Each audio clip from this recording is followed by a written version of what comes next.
Hello, my friends. I hope you're all doing well. Before we start today's video, I'd really appreciate your support. Let's try to reach 1,000 likes and 1,000 comments. The channel is going through a difficult time at the moment, and your likes, comments, and support truly mean the world to me. Thank you so much for being here. Now let's get into today's story. My name is Victor Langston, and this happened to me on September 14th, 1994. I was a truck driver back then, running long hauls between Phoenix and Portland. The endless ribbon of asphalt had been my life for nearly 15 years, and I had grown to love the solitude that came with it. The mechanical hum of my 18-wheeler, the blur of yellow lines disappearing beneath my wheels, and the vast, empty landscape stretching beyond the horizon. These were the constants in my ever-changing life. That September evening started like any other. I loaded up at the Phoenix depot around noon, a full trailer of consumer electronics bound for a warehouse in Portland. The dispatcher, a gruff man named Russell with perpetually ink-stained fingers, handed me the paperwork with his usual grunt. "Should be an easy run, Vic," he said, not looking up from his clipboard. "Weather's clear all the way through. Might get some fog near Twin Falls, but nothing you can't handle." I nodded, folding the papers into my breast pocket. "Sounds good. I'll radio in at the usual checkpoints." The first few hours on the road were uneventful. The Arizona desert rolled by, a landscape of rust-colored earth and stubborn vegetation. I had the windows down, letting the warm air rush through the cab as I sang along to Creedence Clearwater Revival. By the time I crossed into Utah, the sun was beginning to set, painting the sky in brilliant oranges and purples. I had always preferred night driving. There was something peaceful about it. Fewer vehicles on the road, less traffic to navigate, and a sense of being alone in the world that appealed to my solitary nature. My ex-wife Patricia used to say that's why our marriage failed. "You love being alone more than you love being with me," she'd said during our last fight. Maybe she was right. As darkness fell completely, I settled into the rhythm of the road. The headlights carved a path through the night, illuminating just enough of the world ahead to keep moving forward. I passed through Salt Lake City around 9 p.m., the city lights creating a glowing dome on the horizon before I plunged back into darkness. By midnight, I was deep into Idaho, with nothing but my thoughts and the occasional passing car to keep me company. My eyelids had begun to grow heavy, and the third cup of coffee from my thermos wasn't doing its job anymore. I knew the signs well enough. The slight drift of the wheel, the momentary lapses in attention, the way the white lines started to blur together. Pushing through fatigue was a rookie mistake, one that had claimed too many drivers over the years. There was a rest area about 15 miles outside Twin Falls that I'd stopped at numerous times before. Nothing special, just a small parking lot, a couple of vending machines, and a restroom building. But it was usually quiet, especially at this hour, making it perfect for catching a few hours of sleep. I signaled and pulled off the highway, the gravel crunching beneath my tires as I maneuvered into the empty lot. The place was deserted, which wasn't unusual for 1 a.m. on a Wednesday. The only light came from a single lamppost near the restroom building, casting long shadows across the cracked asphalt. As I shut off the engine, the sudden silence was almost deafening. I sat for a moment, listening to the tick of the cooling engine and the distant rush of occasional traffic on the highway. Something felt different. I couldn't put my finger on it, but a vague sense of unease settled over me. I scanned the parking lot and surrounding area. Nothing seemed out of place, just the empty expanse of the rest stop, the dark outline of trees beyond, and the restroom building standing silent and still. Probably just road fatigue playing tricks on my mind. After locking the cab doors, a habit formed from years on the road, I climbed into the sleeper compartment. It wasn't luxurious by any means, but I'd made it as comfortable as possible with a decent mattress, clean sheets, and a small fan that provided white noise. I didn't even bother setting an alarm. My body clock was finally tuned to wake me after exactly 4 hours of sleep, no matter what. I kicked off my boots and settled onto the mattress, still fully clothed. The events of the day played through my mind as I drifted toward sleep. The shipment details, the route ahead, the call I needed to make to my daughter in the morning. She was turning 21 next month, and I'd promised to be there for her birthday, despite the strained relationship we'd had since the divorce. As consciousness began to slip away, I thought I heard something, a sound that didn't belong to the night. A soft scraping, perhaps, or the crunch of gravel under a foot. I strained to listen, hovering in that liminal space between wakefulness and sleep. Nothing, just my imagination, I told myself. Just the normal sounds of a rest stop at night. The wind in the trees, distant highway noise, the settling of my truck. I closed my eyes again and let exhaustion claim me, unaware that this would be the beginning of the most terrifying night of my life. I don't know how long I slept before the sound woke me. It started as a faint noise at the edge of my consciousness, gradually becoming more insistent until it pulled me from the depths of sleep. My eyes snapped open in the darkness, instantly alert. There it was again, a deliberate rattling of the door handle on my cab. My first instinct was to assume it was another driver needing assistance. Maybe their truck had broken down, or they needed directions. But something about the persistence of that rattling set off warning signals in my brain. No professional driver would try to open another trucker's locked door in the middle of the night without announcing themselves first. I remained perfectly still, my breath shallow as I listened. The rattling stopped, replaced by the sound of footsteps moving away from my truck. Slowly, carefully, I reached under my pillow for the Louisville Slugger I always kept there, a habit that had earned me ribbing from fellow drivers but had provided peace of mind during countless nights in isolated locations. The bat felt solid and reassuring in my grip as I eased myself up and peered through a small gap in the curtains separating the sleeper cab from the front seats. The parking lot was bathed in that sickly yellow light from the single lamppost, creating pools of darkness between patches of illumination. A figure was moving across the lot toward the restroom building. From this distance, I couldn't make out many details, just a dark silhouette, slightly hunched, moving with an odd, lurching gait that sent a chill through me. There was something wrong about the way this person moved, something unnatural that made my skin prickle with goosebumps. I debated my options. The safest choice would be to start the engine and drive away, putting this rest stop and its mysterious visitor behind me. But curiosity, that dangerous human instinct that so often leads to trouble, got the better of me. I needed to know who this person was and what they wanted with my truck. Decision made, I silently pulled on my boots and gripped the bat tighter. I unlocked the door as quietly as possible and slipped out, immediately pressing myself against the side of my rig to stay hidden in its shadow. The night air was cooler than I expected, carrying the scent of sage and dust. The only sounds were the distant rush of occasional traffic on the highway and the soft whisper of wind through the surrounding trees. I edged along the truck, keeping my eyes fixed on the restroom building where the figure had disappeared. The structure looked ominous in the half-light, a simple concrete block with no windows, its entrance a dark rectangle like an open mouth. With my heart pounding in my chest, I moved across the parking lot, staying low and using the few parked cars as cover. Each step on the gravel sounded thunderous to my ears, though I knew the sound wouldn't carry far. As I approached the restroom, I pressed my back against the wall beside the entrance, trying to control my breathing. From inside came a sound that froze me in place. A soft thud, like something heavy hitting the floor, followed by silence. I tightened my grip on the bat, feeling sweat begin to form on my palms despite the cool night air. Whatever was happening inside, I knew I had to investigate. Taking a deep breath, I stepped into the doorway. The interior was dimly lit by a single fluorescent tube that flickered erratically, throwing unsettling shadows across the grimy tile floor. The air smelled of industrial cleaner, barely masking more unpleasant odors. 3 metal stall doors faced me, all closed. A row of sinks with cloudy mirrors hung on the opposite wall. "Hello?" I called out, my voice echoing slightly. "Is someone in here?" No response. Just the soft buzz of the failing light and the persistent drip of a leaking faucet. I moved forward cautiously, the bat raised slightly. I bent down to look for feet under the stall doors, but saw nothing. Straightening up, I approached the first stall and pushed it open with the end of my bat. Empty. I moved to the second stall. My nerves wound tight as piano wire. Also empty, just a toilet with a cracked seat and graffiti-covered walls. As I reached for the third stall door, I heard a faint rustling sound behind me. I spun around, bat raised defensively, but there was nothing there.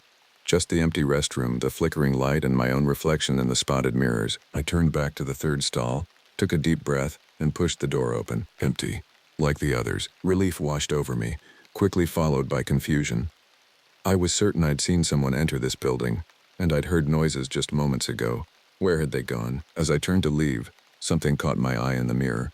A dark shape just outside the restroom door, a human silhouette standing perfectly still. My heart lurched painfully in my chest. I whipped around to face the doorway, but it was empty. Just the night beyond, the parking lot, and my truck in the distance. I backed up against the sink, my eyes darting around the small space. Had I imagined it? Was fatigue making me see things? But I knew what I'd seen in the mirror, and I knew I hadn't imagined the sound of someone trying my truck door. Something wasn't right about this place, and every instinct was screaming at me to leave. I edged toward the exit, bat still gripped tightly, and peered outside. The parking lot appeared empty. My truck sat where I'd left it, its red paint looking almost black in the dim light. I scanned the area for any sign of movement but saw nothing. Taking a deep breath, I stepped outside and quickly made my way back to my rig, constantly looking over my shoulder. The short distance felt like miles, and by the time I reached my truck, my shirt was damp with sweat despite the cool night air. I climbed into the cab, locked the doors, and sat for a moment with my hands shaking on the steering wheel. The baseball bat lay across my lap, a reassuring weight. Through the windshield, I could see the restroom building, its entrance a dark void in the concrete. There was no sign of anyone moving around the rest stop. Maybe I had imagined it all. Long hours on the road can do strange things to a person's mind. I'd known drivers who swore they'd seen impossible things during overnight hauls, from phantom hitchhikers to cars that disappeared into thin air. Sleep deprivation plays tricks on you, but the memory of that figure in the mirror, the distinct sound of someone trying my door handle, those seemed too real to dismiss. I decided I couldn't stay here.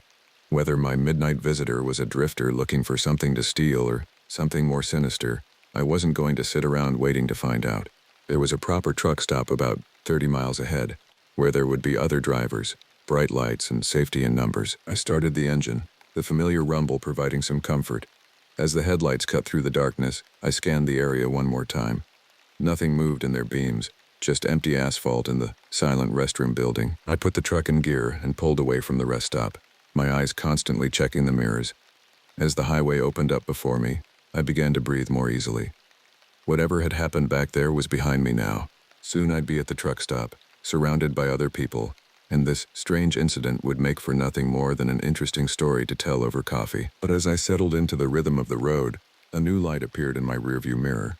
Headlights, bright and steady, coming from a vehicle that had pulled onto the highway behind me. I watched those lights for several minutes, a growing sense of unease building in my gut. They maintained a constant distance, neither falling behind nor catching up. Just there, following. I told myself it was nothing, just another night traveler heading in the same direction. But I couldn't shake the feeling that something was very wrong, and I was right. The headlights in my rearview mirror were like two unblinking eyes, staring me down as I pushed forward through the Idaho night. At first I tried to convince myself it was just another traveler, maybe someone who had been parked at the rest stop, unseen in the darkness, who happened to leave around the same time. But after 10 minutes of maintaining the exact same distance behind me, that explanation started to wear thin. I decided to test my theory. I eased off the accelerator, watching the speedometer drop from 65 to 55. If it was just a coincidence, the vehicle would either pass me or fall behind as our different destinations and driving styles naturally separated us. The headlights slowed too, maintaining the same distance. My mouth went dry. This was no coincidence. I sped back up to 65, then to 70. The headlights matched my every move, neither gaining nor losing ground. In the darkness of my cab, illuminated only by the green glow of the dashboard instruments, I felt exposed and vulnerable. The baseball bat lay on the passenger seat, but what good would it do against someone in another vehicle? I squinted in the mirror, trying to make out what kind of car was following me. It was hard to tell with just the headlights visible, but it appeared to be a sedan of some kind, lower to the ground than a truck or SUV. The beams were set slightly wider apart than normal, giving it a predatory appearance. The truck stop was still about 20 miles ahead, and the highway stretched empty before me. No other vehicles in sight, no witnesses to whatever might happen. Just me, my 18-wheeler, and whoever was stalking me through the night. My palms were slick with sweat on the steering wheel as I considered my options.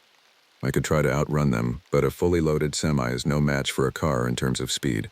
I could pull over and confront them, but that seemed like asking for trouble. My best bet was to make it to the truck stop where there would be people and lights. As I rounded a bend, I noticed a small road branching off to the right, not much more than a service road leading into the hills, probably used by maintenance crews or local ranchers.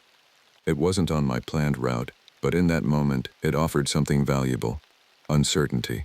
Whoever was following me wouldn't expect me to turn there. Without signaling, I didn't want to telegraph my move. I yanked the wheel to the right and took the turn harder than I should have. The trailer swayed dangerously behind me, the load shifting with a sound like distant thunder. For a heart-stopping moment, I thought I might jackknife, but years of experience kicked in as I fought the wheel and stabilized the rig. The road was narrower and rougher than the highway, barely wide enough for my truck. Gravel crunched beneath my tires as I pushed forward, accelerating as much as I dared on the unfamiliar terrain. In my mirrors, I saw the headlights pause momentarily at the junction, then turn to follow me. A surge of adrenaline coursed through my veins. This was no longer about curiosity or coincidence. This was deliberate pursuit. Whoever was behind those headlights wanted something from me, and I had no intention of finding out what. The road began to climb, winding up into the hills with sharp turns that forced me to slow down. Each curve was a struggle with the heavy rig, the trailer wanting to continue straight while I fought to keep it on the increasingly treacherous path. My hands ached from gripping the wheel so tightly, and sweat ran down my back despite the cool air rushing through the cab. Behind me, the headlights were having an easier time navigating the turns. They were gaining ground, the distance between us shrinking with each passing minute. In the rearview mirror, I could now make out the general shape of the vehicle, a dark sedan, possibly black or navy blue, with no distinguishing features I could discern in the darkness. The road crested a hill and began to descend into a shallow valley. The moonlight revealed a landscape of scrubby vegetation and rock formations, ghostly in the silver light. No houses, no other roads, just wilderness stretching in all directions. I had made a terrible mistake. Instead of heading toward safety and other people, I had driven myself deeper into isolation. If the car caught up to me out here, there would be no one to witness what happened, no one to help. The realization sent a fresh wave of fear through me. I pushed the accelerator harder, taking risks I normally wouldn't, feeling the big rig shudder and protest as I forced it to speeds unsafe for this terrain. The engine roared, the transmission whined, but I kept going, desperate to maintain distance between myself and my pursuer. Ahead, the road split again, one branch continuing down into the valley, the other veering sharply uphill. I took the uphill route, hoping the steeper grade would be more challenging for the car than for my powerful truck. The engine strained as we climbed, but the torque held, pulling us steadily upward. In the mirrors, I saw the headlights pause at the fork, then follow my path. But they seemed to be struggling more now, the beams bouncing and jerking as the car navigated the rough terrain. I was gaining distance, not much, but enough to give me a flicker of hope. The road narrowed further as it climbed, becoming little more than a dirt track. Low-hanging branches scraped against the sides of my trailer, and I winced at the thought of explaining those scratches to my boss. But that was a problem for later, if there was a later. After about 10 minutes of climbing, I noticed something in the distance, a wide spot in the road, possibly a turnout or old camping area. It was partially concealed by a stand of trees, just visible in the moonlight. An idea formed in my mind, risky, but potentially effective. I slowed slightly as I approached the clearing, then quickly pulled in and cut the engine. With practiced motions, I shut off all lights and sat in complete darkness, listening to the ticking of the cooling engine and my own ragged breathing. Minutes passed. I strained my ears for the sound of an approaching vehicle, my eyes fixed on the road behind me. Had I lost them? Was it over? Then I heard it, the growl of an engine, growing louder as it climbed the hill. I held my breath as the sound intensified, my hand instinctively reaching for the baseball bat beside me. Headlights appeared around the bend, cutting through the darkness. The car was moving slowly now, as if searching. I pressed myself lower in my seat, though I knew I couldn't be seen through the truck's high windows from their angle. The sedan crept past my hiding spot, its headlights sweeping across the trees but not penetrating to where I sat concealed. It was indeed a dark sedan, black or dark blue, American-made from what I could tell, with no distinctive markings or license plate I could read in the darkness. I couldn't see the driver clearly, just a silhouette behind the wheel. A single figure, head slightly hunched forward as they scanned the road ahead. Something about that posture seemed familiar, reminding me of the figure I'd seen at the rest stop. The car continued up the road, its taillights growing smaller until they disappeared around another bend. I waited, hardly daring to breathe, for what felt like an eternity but was probably only 10 minutes.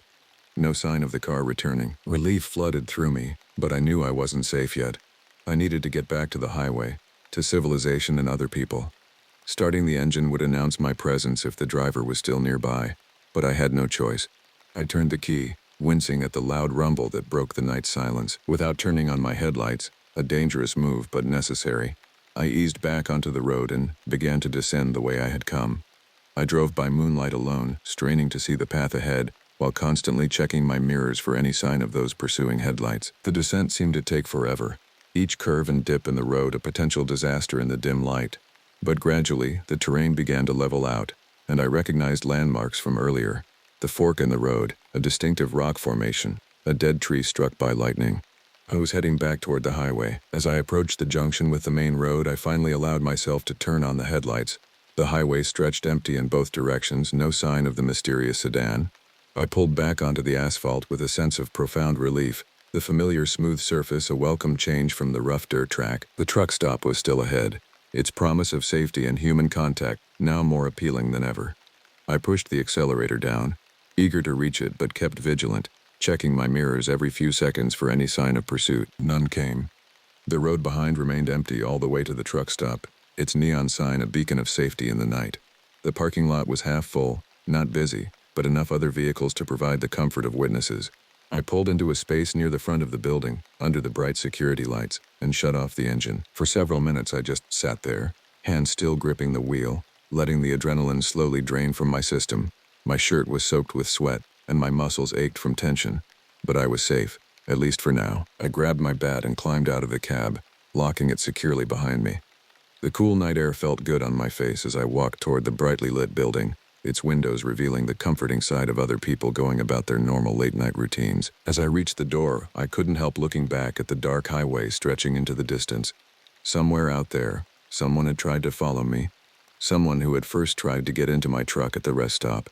Someone who hadn't given up easily. I pushed open the door and stepped inside, the familiar sounds of conversation, clinking dishes, and country music washing over me.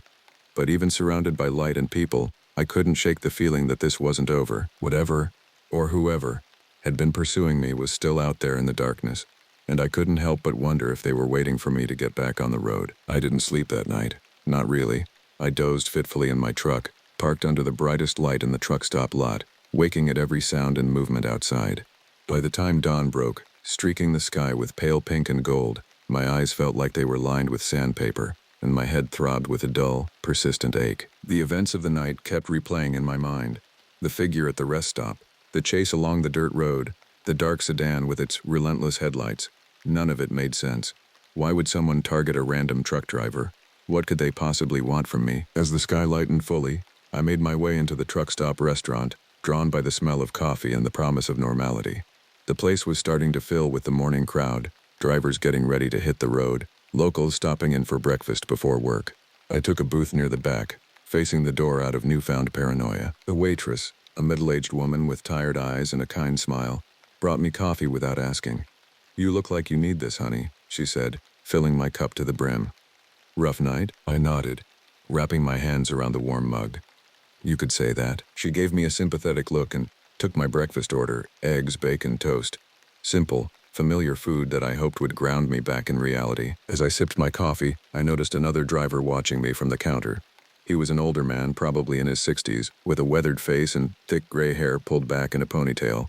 There was something assessing in his gaze, something that made me uneasy. After a moment, he picked up his own coffee and made his way over to my booth. "Mind if I join you?" he asked, his voice gravelly with age and cigarettes. I hesitated, then gestured to the seat across from me. He settled in with a grunt, studying me over the rim of his mug. "Name's Morris," he said finally. "Been driving these routes for almost 40 years now." "Victor," I replied. 15 years on the road myself. He nodded, as if confirming something. "You ran into trouble last night, didn't you?" The question caught me off guard. "What makes you say that?" "Seen that look before," Morris said, taking a sip of his coffee. "That 1,000-yard stare. Something spooked you good." He leaned forward slightly. "Let me guess. Rest stop outside Twin Falls? Dark vehicle following you after?" A chill ran through me despite the warm coffee in my hands. "How did you know that?" Morris glanced around, then lowered his voice. "Because you're not the first, son. Not by a long shot." My breakfast arrived, but my appetite had vanished. I pushed the plate aside as Morris continued. "Started maybe 5-6 years ago. Drivers reporting strange experiences at that rest stop, someone trying their doors at night. Shadowy figures, and always that same dark car following after." "Who is it?" I asked, my voice barely above a whisper. "What do they want?" Morris shook his head. "Nobody knows for sure. Police say it's nothing, probably just some local kids messing with drivers for kicks. But," he trailed off, looking out the window at the brightening day. "But what?" I pressed. 3 drivers have gone missing in the last 2 years, all of them last seen fueling up near Twin Falls. He met my eyes steadily. "Official story is they abandoned their rigs, walked away from the job. Happens, sometimes, especially with newer drivers who can't handle the lifestyle. But all 3 were veterans, like us, men with families, with retirement plans, not the type to just disappear." I thought about the figure I'd seen, the persistent pursuit. It hadn't felt like a prank. There had been something deliberate about it, something predatory. "You reported this to the police?" I asked. Morris gave a bitter laugh. "Course I did. So did others. They took statements, said they'd look into it. Nothing ever came of it.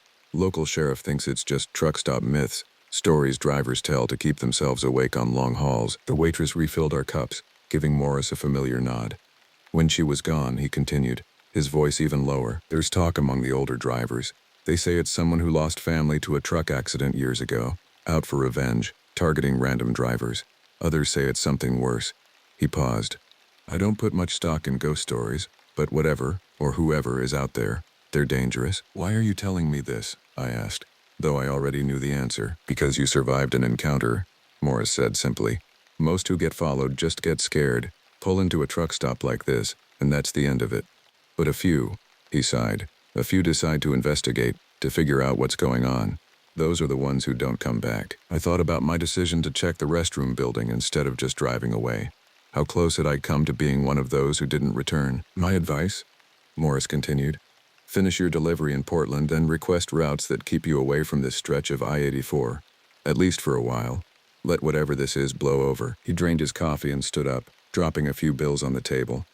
Be careful out there, Victor, and maybe invest in a CB radio if you don't have one already. Safety in numbers and all that. With that, he walked away, nodding to a few other drivers as he left the restaurant. I stared after him, my food growing cold and my coffee bitter in my mouth. I needed to call someone, to share what had happened and what I'd just learned. My first thought was to contact my best friend in the business, a driver named Garrett who had started around the same time I did. We'd been through a lot together over the years, breakdowns in remote locations, dangerous weather, the dissolution of both our marriages. If anyone would believe me without judgment, it would be him. There was a payphone near the restrooms. I dug some quarters from my pocket and dialed Garrett's home number, hoping to catch him between runs. He answered on the fourth ring, his voice thick with sleep. Hello, Garrett, it's Vic, I said, relief washing over me at the sound of a friendly voice. Sorry to wake you. Vic? He yawned loudly. What time is it? Where are you calling from? Truck stop outside Jerome. Listen, something happened last night and I need to talk to someone about it. There must have been something in my voice that communicated the urgency, because he was immediately more alert. What's going on? You okay? I told him everything. The rest stop, the figure, the chase, and what Morris had just shared with me. Garrett listened without interrupting, which I appreciated. When I finished, there was a long silence on the line. You believe me, right? I finally asked, hating the note of desperation in my voice. Course I do, Garrett said firmly. We've known each other too long for lies. But Jesus, Vic, this is some serious shit. Tell me about it. I leaned against the wall, suddenly exhausted. What do you think I should do? Morris is right about one thing. You should stay away from that stretch of road for a while. I've heard whispers about that rest stop myself, though nothing as detailed as what you just told me.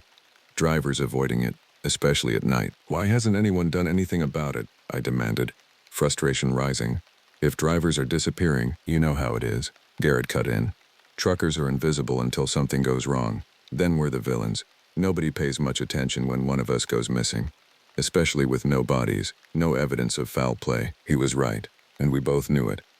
Long-haul drivers existed in a kind of limbo, always moving, rarely connected to any one place, easy to overlook, easy to forget. Look, Garrett continued, finish your Portland run but keep your eyes open.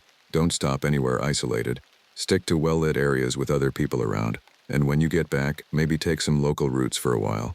Give whatever this is time to move on. Yeah, I said, though the idea of changing my routine because of this incident rankled. I'd never been one to back down from a challenge. I'll think about it. Don't just think about it, do it, Garrett insisted. I've got a bad feeling about this whole thing. And Vic, call me when you get to Portland. Let me know you made it safe. Will do, I promised, touched by his concern. Thanks for listening. Anytime, brother. Be careful out there. I hung up the phone and stood there for a moment, processing. The conversation with Garrett had helped ground me, but I still felt unsettled. There were too many unanswered questions, too many loose ends. As I walked back to my truck, I noticed a state trooper's car pulling into the lot. Without really thinking about it, I changed direction to intercept him. Maybe an official report would help. At the very least, it would create a record if anything else happened. The trooper was young, probably not more than a few years out of the academy. He looked tired as he climbed out of his patrol car, likely nearing the end of a long night shift. Excuse me, officer, I called out. Could I have a word? He turned, assessing me with the automatic weariness of law enforcement. Something I can help you with, sir? I'd like to report an incident from last night, I said. Attempted break-in of my truck and a vehicular pursuit afterward. His expression didn't change, but something in his eyes shifted. Not surprise, but recognition. Let me guess. Rest stop outside Twin Falls? The fact that he immediately knew stunned me into momentary silence. Yes, I finally managed. How did you? Why don't we talk inside? He suggested, gesturing toward the truck stop. I could use some coffee anyway. I followed him back into the restaurant, to a booth far from where I'd sat with Morris. The trooper ordered coffee from the same waitress, who raised an eyebrow at seeing me return but said nothing. Officer Ryan Keller, he introduced himself once we were settled. Idaho State Police, Victor Langston, I replied. You seemed to know what I was going to say before I said it. Keller nodded, stirring sugar into his coffee. We get reports about that rest stop every few months. Someone trying door handles, strange figures, vehicles following drivers afterward. Been going on for years. And you haven't caught whoever's doing it. I couldn't keep the accusation from my voice. If he was offended, he didn't show it. We patrol the area regularly. Increased presence after dark. But it's a big stretch of highway, and we can't be everywhere. Whoever's doing this knows the patterns, knows when to strike. I was told drivers have gone missing, I said, watching his reaction carefully. Keller's face gave nothing away. There have been some unexplained disappearances, yes, but no evidence of foul play, no abandoned vehicles showing signs of struggle. So you think they just walked away? Professional drivers with years on the road? He sighed, setting down his spoon. What I think and what I can prove are two different things, Mr. Langston. I've been pushing for a task force to investigate these incidents as connected events, but without hard evidence, it's difficult to justify the resources. I leaned forward. Let me give you some evidence then. Last night, around 1 a.m., I recounted my experience in detail, watching as Keller took notes in a small pad. When I finished, he flipped the notebook closed and tucked it into his breast pocket. I'll file an official report, he said. Maybe this will help push things forward. Can you describe the vehicle that followed you? Make, model, license plate, dark sedan, possibly American-made. Couldn't see any plates or distinguishing features in the darkness. Keller nodded, unsurprised by my vague description. And the person at the rest stop? Height, build, clothing? I shook my head. Medium height, maybe. Moved strangely, kind of hunched over. It was too dark to see more details. Not much to go on, Keller said, but his tone was sympathetic rather than dismissive. But your account matches others we've received. The pattern is consistent, which does suggest a single perpetrator rather than random incidents. What should I do now? I asked. Continue your route but stay alert. Avoid isolated rest stops, especially after dark. And here, he pulled a card from his wallet and wrote a number on the back. My direct line. If you notice anything suspicious, or if you remember any additional details, call me immediately. I took the card, oddly reassured by this official acknowledgement of my experience. Thank you, officer. Keller stood, leaving money for his coffee. Be safe out there, Mr. Langston, and know that we are taking these incidents seriously, even if it doesn't always seem that way. As he walked away, I felt a strange mix of emotions. Relief that I'd been believed, frustration at the lack of progress in stopping these incidents, and a lingering fear that whoever had targeted me might try again. I returned to my truck, climbed into the cab, and sat for a long moment, staring at the highway through the windshield. The day was fully bright now, the parking lot busy with the comings and goings of other drivers. In the light of day, the events of the night before seemed almost dreamlike, a product of fatigue and isolation. But the business card in my pocket was real. Morris's warnings were real. And whatever, or whoever, had followed me through the darkness was still out there, perhaps watching, perhaps waiting for another opportunity. I started the engine, determined to reach Portland by nightfall. I wouldn't be stopping at any more isolated rest areas, not on this trip and maybe not ever again. As I pulled back onto the highway, I couldn't help scanning the vehicles around me, searching for a dark sedan that might be following at a distance. But in the bright light of day, with other traffic all around, that fear began to recede. I had survived the night, and now I had people who knew what had happened. Morris, Garrett, Officer Keller. I wasn't alone in this anymore. Still, as the miles rolled by, I couldn't shake the feeling that this wasn't over, that somehow, in ways I couldn't yet understand, my encounter at the rest stop had changed something fundamental, as if I'd crossed a threshold into a darker reality that had been running parallel to my ordinary life all along. A reality that, now that I'd glimpsed it, might never let me go. 3 weeks passed. I completed my Portland delivery without incident and took Garrett's advice about sticking to local routes for a while. The routine work, shorter hauls, familiar roads, nights spent in my own bed rather than the sleeper cab, helped restore a sense of normalcy. The memories of that night at the Twin Falls rest stop began to fade around the edges, taking on the quality of a particularly vivid nightmare rather than lived experience. I spoke with Garrett regularly, and with Officer Keller twice more as he compiled his report. But without new information or developments, there wasn't much to discuss. Life went on, the road called, and eventually I knew I would have to answer. The assignment came on a Tuesday morning in early October. Another long-haul run from Phoenix to Portland, virtually identical to the one that had led me to that fateful rest stop. I could have refused it, requested a different route, but something in me resisted the idea of allowing fear to dictate my choices. I had been driving this corridor for 15 years before that night. I wouldn't let one bad experience chase me away from it permanently. "You sure about this, Vic?" Russell asked when I accepted the job without hesitation. "Heard you had some trouble on your last run up that way." News travels fast in the trucking community. I shouldn't have been surprised that Russell knew something had happened, even if he didn't know the details. "I'm sure," I said firmly. "It was probably just some local trying to mess with out-of-state drivers. Lightning doesn't strike twice." Russell didn't look convinced, but he handed over the paperwork anyway. "Your call. Just be careful out there." I loaded up and hit the road around noon, just as I had 3 weeks earlier. The day was cooler now, autumn asserting itself even in the desert southwest. I drove with the windows cracked, enjoying the fresh air and the sense of freedom that had drawn me to trucking in the first place. As I crossed into Utah, I called Garrett from a payphone at a gas station. "You're doing what?" he demanded when I told him about my route. "After everything that happened, I can't avoid that highway forever," I reasoned. "Besides, I'm not planning to stop at that rest area. I'll push through to the truck stop in Jerome where we met Morris." Garrett made an exasperated sound. "Stubbornness will get you killed one day, Vic. Promise me you'll be careful. No heroics, no investigations, no stopping anywhere isolated." "I promise," I said, meaning it. "This is just about not letting fear control me. I'll be smart about it." We talked a bit longer, Garrett extracting multiple promises of caution before finally letting me go. As I hung up the phone, I realized how much I valued his friendship. His concern was genuine, born of years of shared experiences and mutual trust. Back on the road, I settled into the familiar rhythm of highway driving. The hours passed smoothly, the truck's engine a reassuring rumble beneath me as I pushed northward. I made good time through Utah and into Idaho, stopping only for fuel and quick bathroom breaks at busy travel centers. As night fell, I found myself approaching the stretch of highway where the Twin Falls rest area was located. Though I had no intention of stopping there, I couldn't help the tension that crept into my shoulders as I drew closer. My hands tightened on the steering wheel, and I found myself checking the mirrors more frequently, scanning for headlights that might be following too consistently. I was about 5 miles from the rest area when I saw the flashing lights ahead, red and blue pulses illuminating the night.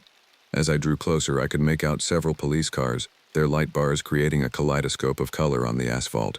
They had the entrance to the rest area blocked off with yellow crime scene tape stretching between the vehicles. My heart rate kicked up. Without really thinking about it, I signaled and pulled onto the shoulder about 100 yards past the scene. Something was happening, something connected to my experience. I was certain of it. I had to know what. I grabbed my jacket and climbed down from the cab, locking it behind me. The night air was cold now, carrying the first hints of winter as I walked back toward the police cars. An officer spotted me approaching and moved to intercept, his hand resting cautiously on his belt. "Area's closed, sir," he called out. "You'll need to move along." "I'm not stopping here," I explained, stopping at a respectful distance. "Just curious what's going on. I had an incident at this rest area a few weeks back." The officer studied me for a moment, then recognition dawned on his face. "You're Langston, aren't you? The driver who filed a report with Trooper Keller." I nodded, surprised to be known. "That's right." He glanced back at the scene, then to me again. "Wait here," he said, then walked over to confer with another officer near one of the patrol cars. After a brief conversation, he returned with the second officer, an older man with salt and pepper hair and the bearing of someone in charge. "Mr. Langston," the older officer said, extending his hand. "Detective Warren, Idaho State Police. Officer Keller mentioned your report. Good timing. I'd like to ask you a few questions if you don't mind." "What's happened here?" I asked, shaking his hand. Warren's expression was grim. "We found a vehicle abandoned in the tree line behind the rest area. Dark blue Chrysler sedan, reported stolen from Salt Lake City 3 weeks ago." A chill that had nothing to do with the night air ran through me. "The night of my incident," I said quietly. Warren nodded. "Precisely. We're still processing the scene, but preliminary evidence suggests the vehicle has been used in multiple incidents of harassment and stalking of truck drivers in this area." "Have you found who was driving it?" I asked, hardly daring to hope for a resolution. "Not yet," Warren admitted, But we did find some concerning items in the trunk. Items that suggest this may be more serious than simple harassment. The way he said it made my blood run cold. What kind of items? Warren hesitated, clearly weighing how much to share. Personal effects that may belong to missing drivers. We're still cataloging everything, but there's enough to justify a full investigation now. I thought of Morris's warnings, the 3 drivers who had disappeared. So I was right, I said. Someone has been targeting truckers. It appears so, Warren acknowledged, which makes your report all the more valuable. You're one of the few who had a close encounter and lived to tell about it. He pulled out a notepad. Would you mind going over your experience once more? Any detail, no matter how small, could help us build a profile. For the next 20 minutes, I stood in the cold night air, recounting everything I could remember about that night. The figure at the rest stop, the chase along the dirt road, every impression and observation. Warren took detailed notes, occasionally asking clarifying questions. When I finished, he closed his notepad and regarded me thoughtfully. You did well to trust your instincts that night, Mr. Langston. Based on what we're finding here, the outcome could have been very different. The implication hung in the air between us. I had escaped something terrible, something that others hadn't. So what happens now? I asked. We continue the investigation, Warren said. Process the evidence, try to identify any victims, build a case, and we'll need you to come in sometime soon for a formal statement and possibly to look at some photos. Photos? I repeated. Potential suspects, Warren clarified. We have several persons of interest, individuals with histories of violence, connections to truck accidents, that sort of thing. You might recognize the person you saw. I nodded, though I doubted I'd be able to identify anyone from the brief glimpse I'd had in poor lighting. Whatever I can do to help. Warren handed me his card. Call this number tomorrow. We'll set up a time for you to come in. He glanced back at the scene, where officers were stringing more tape around the perimeter of the rest area. In the meantime, I'd still advise caution. Until we have someone in custody, the threat remains. Understood, I said, putting the card in my pocket alongside Keller's. Thank you for taking this seriously. Warren's expression softened slightly. We always took it seriously, Mr. Langston. We just lacked the evidence to act until now. Your report helped change that. You may have saved lives by coming forward. With that, he shook my hand again and returned to the investigation. I walked back to my truck, my mind racing with this new information. The abandoned sedan confirmed what I had experienced, validated the fear and uncertainty I'd been carrying for weeks. But it also raised new questions. Who was behind this? What was their motive? And most disturbing of all, what had happened to the drivers who didn't escape? I climbed back into my cab and sat for a long moment, staring at the flashing lights in my mirror. Part of me wanted to stay, to learn more, to see this through to its conclusion.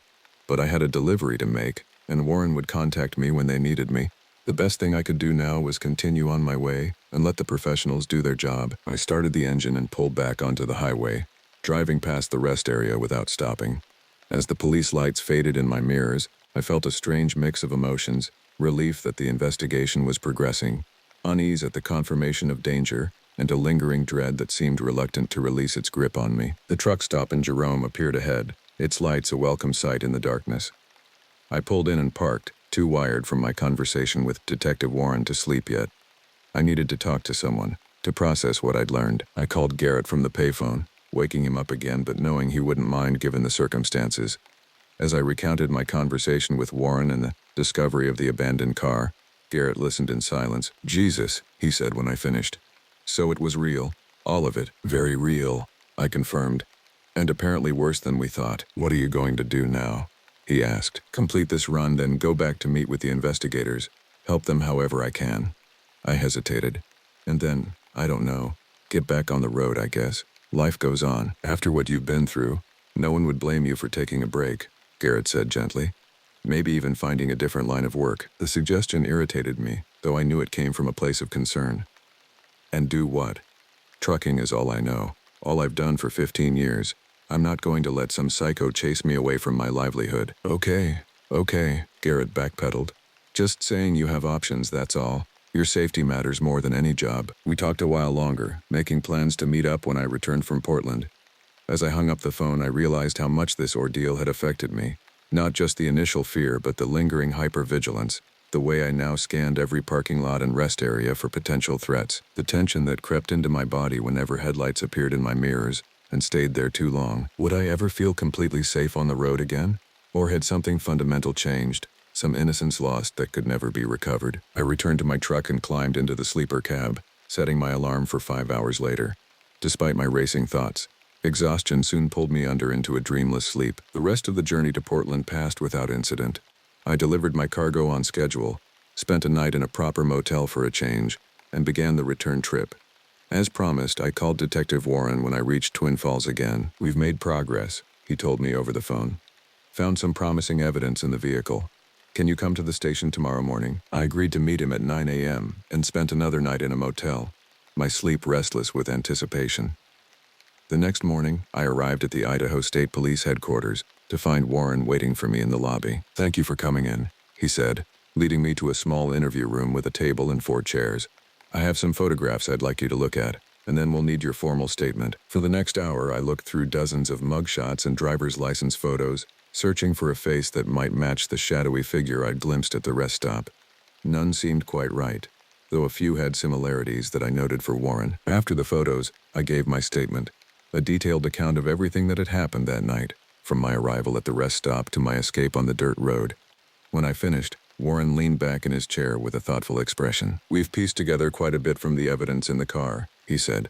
"Enough to believe we're looking for a single perpetrator rather than a group. Someone with a detailed knowledge of truck routes and schedules. Someone who's been watching and planning for years." "Any idea of motive?" I asked. Warren hesitated, then seemed to decide I deserved some answers.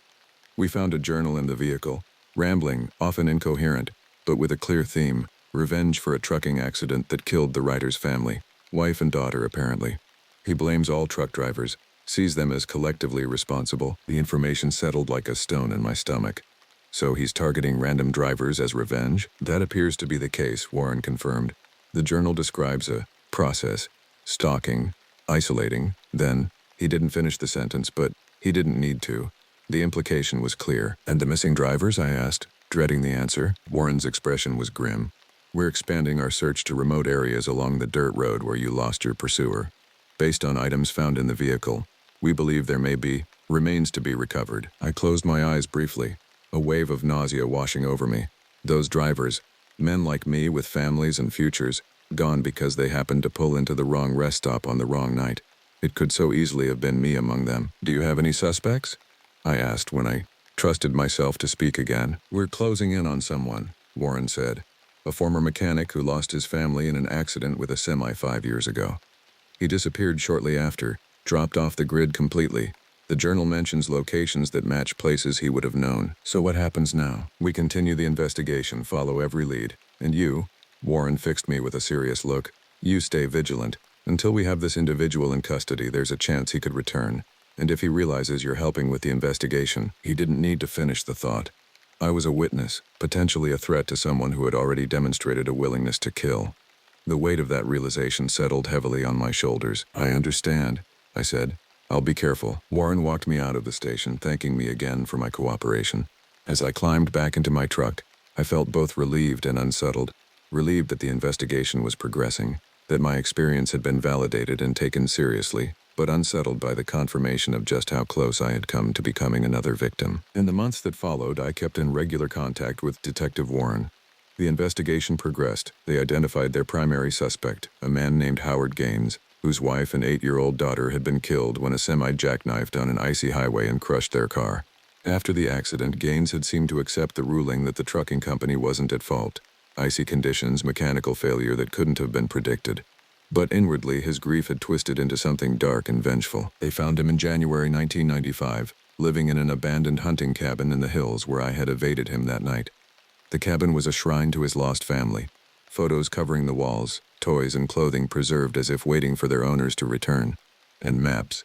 Detailed maps of trucking routes, rest stops marked with dates and times, photos of rigs taken from a distance. He didn't surrender peacefully. When officers approached the cabin, Gaines opened fire, wounding one officer before being shot multiple times himself. He survived, barely, and was eventually charged with 3 counts of murder when the bodies of the missing drivers were recovered from shallow graves in the hills. I testified at his trial in the summer of 1995, recounting my experience at the rest stop and the subsequent chase. Gaines sat at the defense table, a thin, hollow-eyed man who never once looked at me or showed any remorse. He was sentenced to life without parole. And as they led him from the courtroom, he finally spoke. Not to me or the families of his victims, but to the judge. "They take and take," he said, his voice eerily calm. "And no one pays. Someone had to make them pay." I continued driving for another 5 years after that, but something had changed. The open road no longer held the same appeal. The solitude no longer felt comfortable or freeing. Every dark rest stop, every set of headlights in my mirror, brought back memories of that night in Idaho. In 1999, I took a job training new drivers instead, keeping me closer to home and off the long-haul routes. Sometimes I think about how close I came to becoming one of Gaines's victims, how my instincts and a bit of luck were all that stood between me and a shallow grave in the hills. If I had ignored the sound of someone trying my door, if I had confronted the figure directly at the rest stop instead of following cautiously, if I hadn't taken that dirt road when the car was pursuing me, any one of those decisions could have led to a different outcome. I've been asked over the years if I regret stopping at that rest area, if I wish I had just pushed through to the next truck stop despite my fatigue. But I don't see it that way. My experience helped bring a killer to justice, helped provide closure for the families of those who weren't as fortunate as I was. In a strange way, the worst night of my life may have saved others from a similar fate. The highway between Phoenix and Portland is still there, and trucks still travel it day and night. Most drivers passing through have probably never heard of Howard Gaines or the Twin Falls rest area murders. But among the older truckers, the veterans of the road, the story is passed down as a warning, a reminder that sometimes the greatest dangers aren't mechanical failures or bad weather, but the darkness that can lurk in the human heart, and a reminder to trust your instincts, to listen to that inner voice when it tells you something isn't right. Because sometimes, on those long, lonely stretches of highway, that voice is the only thing standing between you and the darkness that waits beyond the headlights' reach. The Olympic National Forest has always been my sanctuary, a place where the endless stretch of pine and cedar creates a cathedral of solitude, where a man can disappear for days and return renewed. At least, that's what I'd always believed until September 3rd, 1999. I'm Colby Ewing, a middle school science teacher from Tacoma. That Friday afternoon, I loaded my truck with camping gear, my fishing tackle, and enough supplies for a weekend of solitary communion with nature. Work had been hell that week. Budget cuts, standardized testing prep, and a particularly challenging group of 8th graders had left me desperate for escape. I took the wrong turn outside Aberdeen. That was my first mistake. The forest highway was familiar enough. I'd traveled it dozens of times in the 12 years I'd lived in Washington. But that day, my mind drifted as the asphalt ribbon unwound before me. The late summer sun filtered through the canopy in fractured beams, creating a hypnotic pattern that lulled me into a meditative state. I missed my turnoff, the one that would have led me to the established campgrounds near the Ketz River. Instead of doubling back, I continued forward, scanning for alternative routes. That's when I spotted it, a narrow dirt road veering eastward, unmarked on any official map. I'd left my detailed Forest Service map at home, relying on vague directions scribbled from an online forum post. Some guy had mentioned pristine fishing spots off the beaten path. Why not explore? I had supplies, plenty of gas, and the weather forecast promised clear skies. Adventure, I muttered, cranking the wheel and feeling the satisfying crunch of gravel beneath my tires. That was my second mistake. The road narrowed as I pushed deeper into the forest. What began as a 2-lane dirt path gradually constricted until branches from either side scraped against my truck's paint. The GPS on my dashboard flashed. Signal lost. The screen nothing but a digital void. I should have turned back then, but some strange compulsion urged me forward. The trees here were different, older, somehow more sentient. Their trunks were massive, gnarled with age, bark blackened with what looked like centuries of weathering. Thick moss draped from branches like funeral shrouds, creating an eerie stillness that absorbed all sound. I noticed how the wildlife had gradually disappeared. No birdsong, no scampering creatures, just silence. I'd been driving for nearly 2 hours when the daylight began to fade. September evenings come early in the Pacific Northwest, and beneath the dense canopy, twilight arrived prematurely. I flicked on my headlights, watching how the beams seemed swallowed by the darkness rather than cutting through it. That's when I saw the sign. Weathered wood, its paint peeling in long strips like diseased skin. Rosedale, 7 miles. I slowed the truck, frowning. Rosedale? I'd never heard of it, and I prided myself on knowing the Olympic Peninsula's geography. I taught Washington state history as part of my curriculum, after all. Yet here was a town, unmarked on any map I'd studied. I checked my watch. 6:37 p.m. Daylight was fading fast. I could either push forward toward this mysterious Rosedale, or attempt to navigate backward in growing darkness. Logic dictated I should find civilization, ask for directions, then head back to the main highway. The road grew increasingly primitive as shadows lengthened. My truck jostled over exposed roots and deep ruts. The trees pressed closer, their branches forming a tunnel overhead that blocked what little remained of daylight. I felt the forest watching me. Not the casual observance of nature, but something deliberate, calculating. I'm not what you'd call a risk-taker, but I'm no coward either. I've always been grounded, practical, a science teacher after all. I deal in observable facts, testable theories. But that evening, as darkness swallowed my vehicle, something primal stirred in me. A visceral knowledge that I had crossed some invisible boundary. The road curved sharply, then opened into a small clearing. My headlights swept across a weather-beaten sign, Rosedale, founded 1843. The letters were hand-carved, the edges softened by decades of rain and wind. Beyond it, there was nothing but more forest. I continued driving, gripping the steering wheel tighter as the road narrowed again. The branches above seemed to intertwine, creating a canopy so dense that it felt like driving through a tunnel. My headlights barely penetrated the darkness ahead, and the engine's growl echoed unnaturally, as if the sound couldn't escape the confines of the vegetation surrounding me. 7 miles, I muttered to myself. Should have reached it by now, but there was no town, no buildings, no signs of human habitation. Just endless forest and that oppressive silence. I glanced at my watch again. 8:24 p.m. I'd been driving for almost 2 hours since seeing the first sign. 7 miles should have taken 15 minutes, even on this rough road. I was considering turning back when my headlights finally caught something ahead. A break in the endless wall of trees. The road opened into a small, overgrown clearing. In the center stood a cabin, its dark silhouette barely visible against the night sky. A faint light flickered behind one of its windows. Relief washed over me. Civilization, however modest, meant directions. It meant not spending the night lost in this increasingly unsettling forest. I had no idea then that finding that cabin would be my third and most terrible mistake. I parked my truck in what appeared to be a small, weed-choked parking area.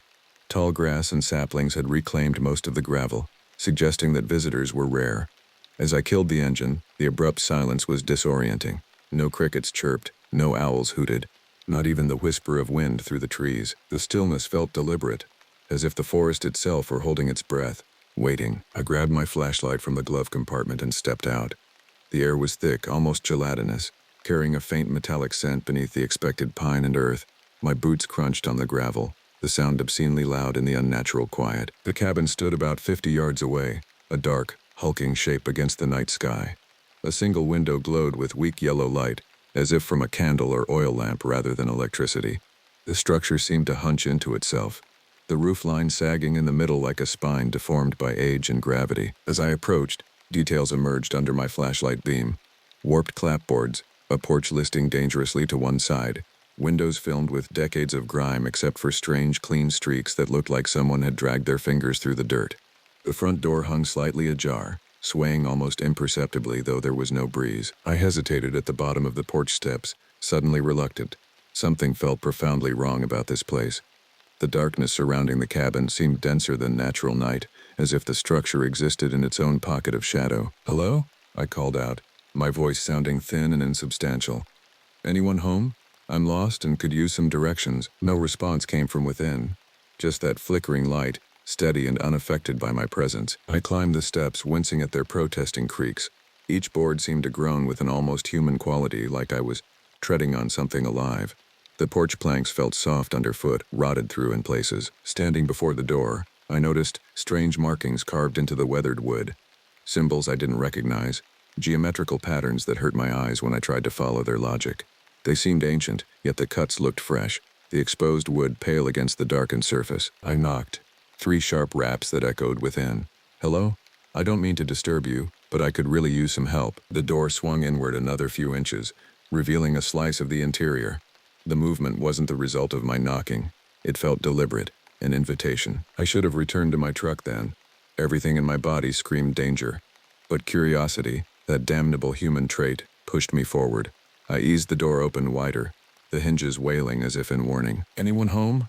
I called again, training my flashlight into the darkness beyond. The cabin consisted of a single large room with a small kitchen area in one corner. The source of light was an old oil lamp sitting on a crude wooden table in the center. Its flame danced steadily, casting long, writhing shadows across the walls. Furniture was sparse. The table with 2 chairs, a sagging couch against one wall, a pot-bellied stove in the corner covered with dust. The place smelled of mold and something else, a sweet, coppery scent that tickled the back of my throat. My flashlight beam revealed walls adorned with strange trophies, antlers twisted into unnatural shapes, animal skulls with too many eye sockets, bundles of dried plants that resembled no species I'd ever taught in my biology units. Most disturbing were the stains on the floorboards, dark splatters radiating outward from the center of the room like a gruesome Rorschach test. I didn't need my science background to recognize dried blood when I saw it, yet most disturbing of all were the footprints, fresh ones, tracking through the dust on the floor. They came from somewhere in the back of the cabin, circled the table, and disappeared again. The prints were oddly shaped, too wide at the front, with toes that seemed too long and widely spaced. Not human. Not entirely. I backed toward the door, my earlier curiosity evaporating like morning dew. But before I could reach it, I heard a sound from outside, something moving around my truck. Heavy footsteps crunching on gravel, a low, guttural breathing. I froze, caught between the unknown threat outside and the empty but disturbing cabin. The footsteps circled my vehicle, then began moving toward the cabin. My heart hammered against my ribs as I desperately scanned the room for a hiding place or weapon. That's when I noticed it.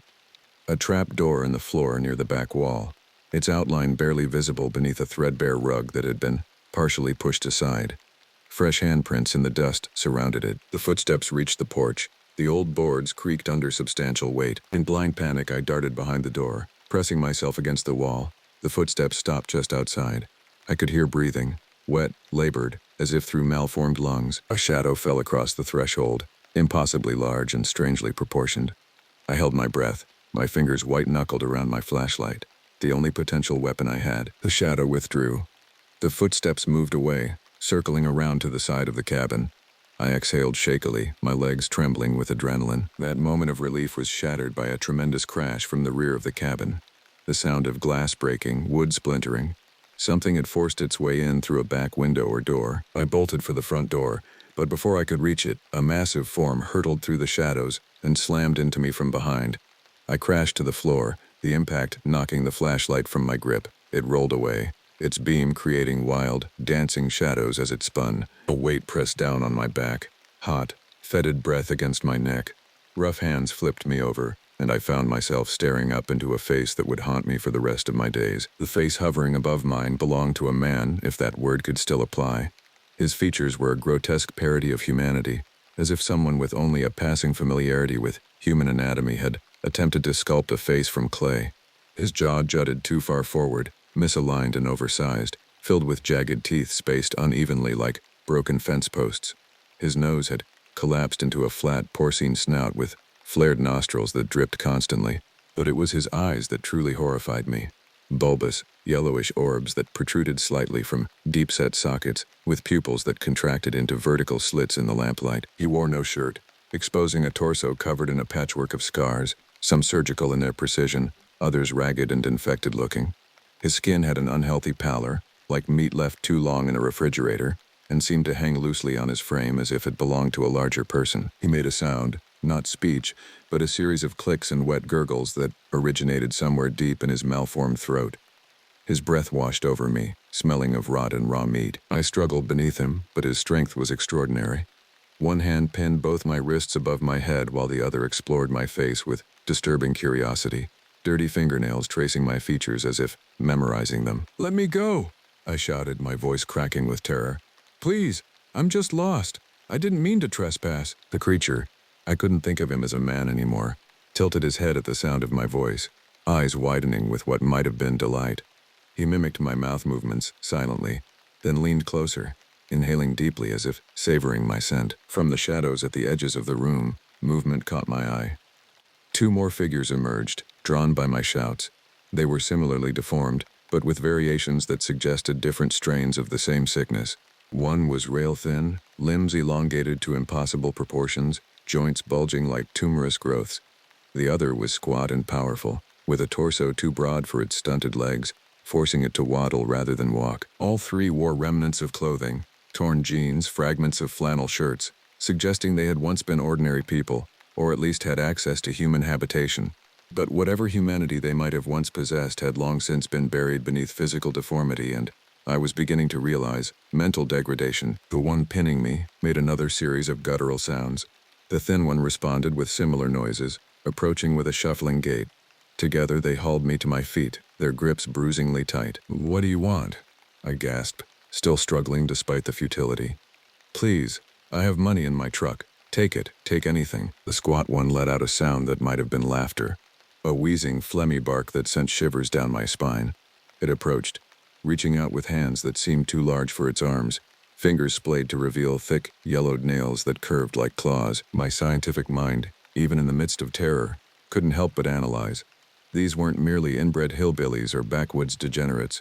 Their deformity suggested something else, genetic manipulation perhaps, or extreme mutation from environmental toxins. As a biology teacher, I recognized the signs of developmental abnormalities too severe to be explained by simple inbreeding. The one holding my right arm sniffed at my shoulder, then licked my neck with a tongue that felt rough like sandpaper. I recoiled, but couldn't escape the violation.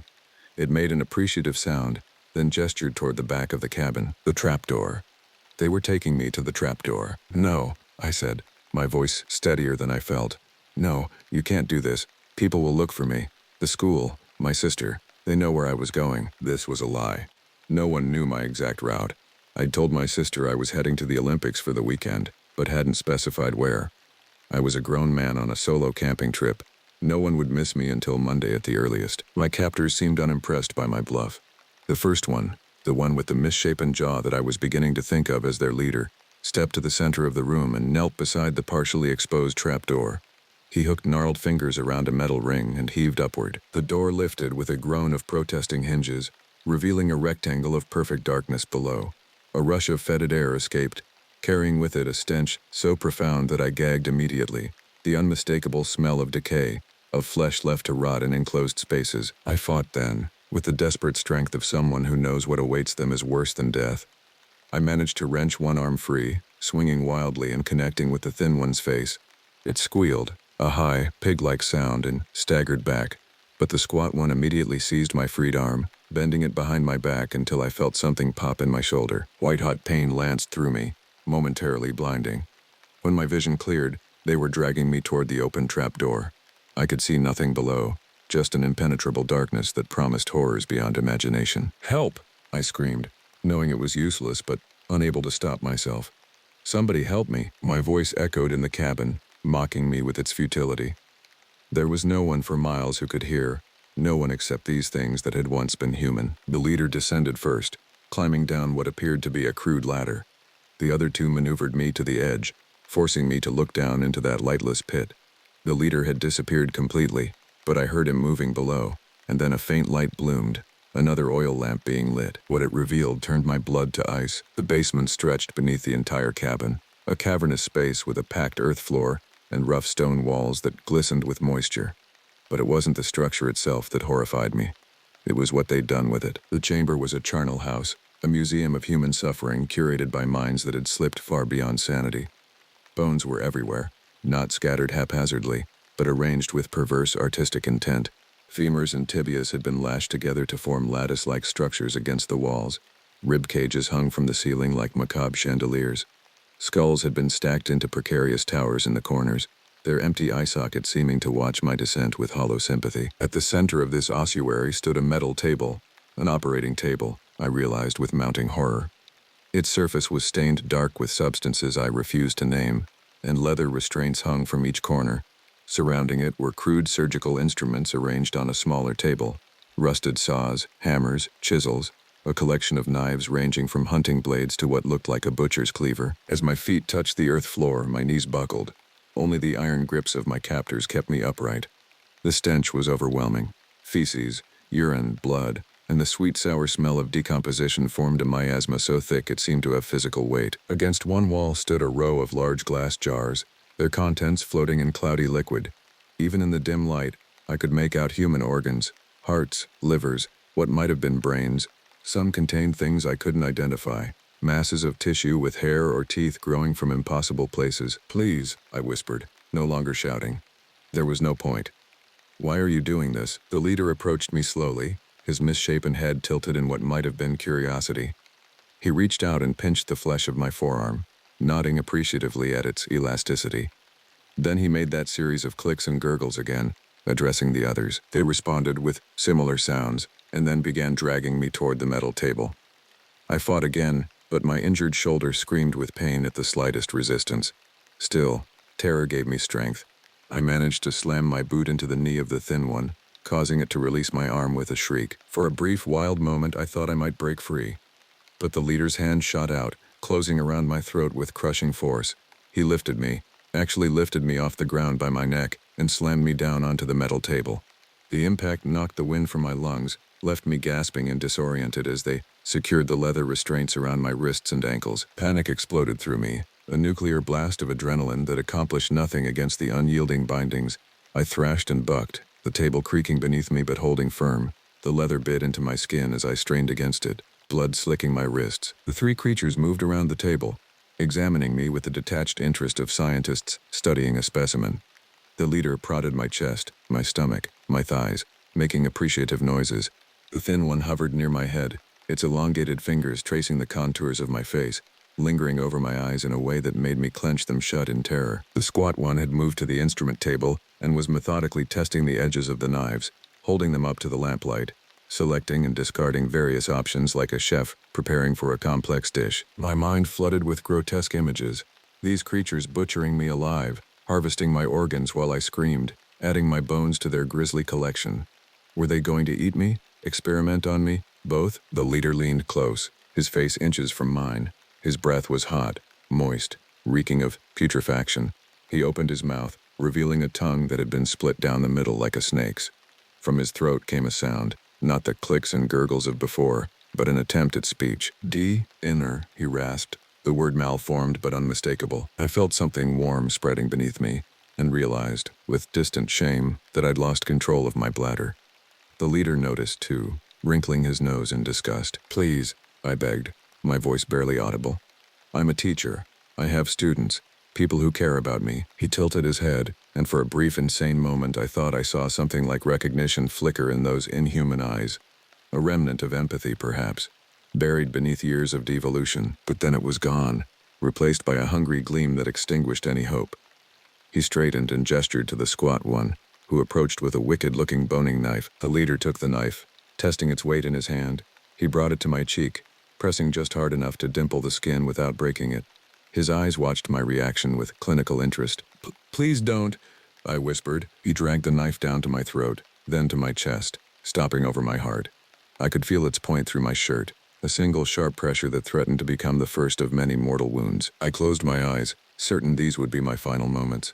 28 years old, a middle school science teacher who'd taken a wrong turn and ended up as dinner for whatever these things were. I thought of my classroom, my students, my small apartment with its dying houseplants. I thought of all the places I'd never see, the life I'd never live. Then came a sound that didn't belong. A tremendous crash from upstairs, like something heavy being thrown against a wall. All three creatures froze, their heads swiveling toward the ceiling in perfect unison. Another crash, followed by heavy footsteps moving across the cabin floor above us.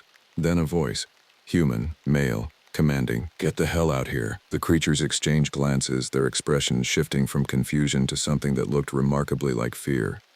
The leader barked a series of sounds that could only be orders.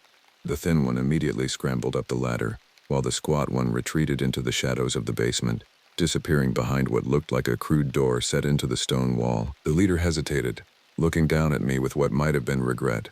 The knife hovered over my chest for a moment longer.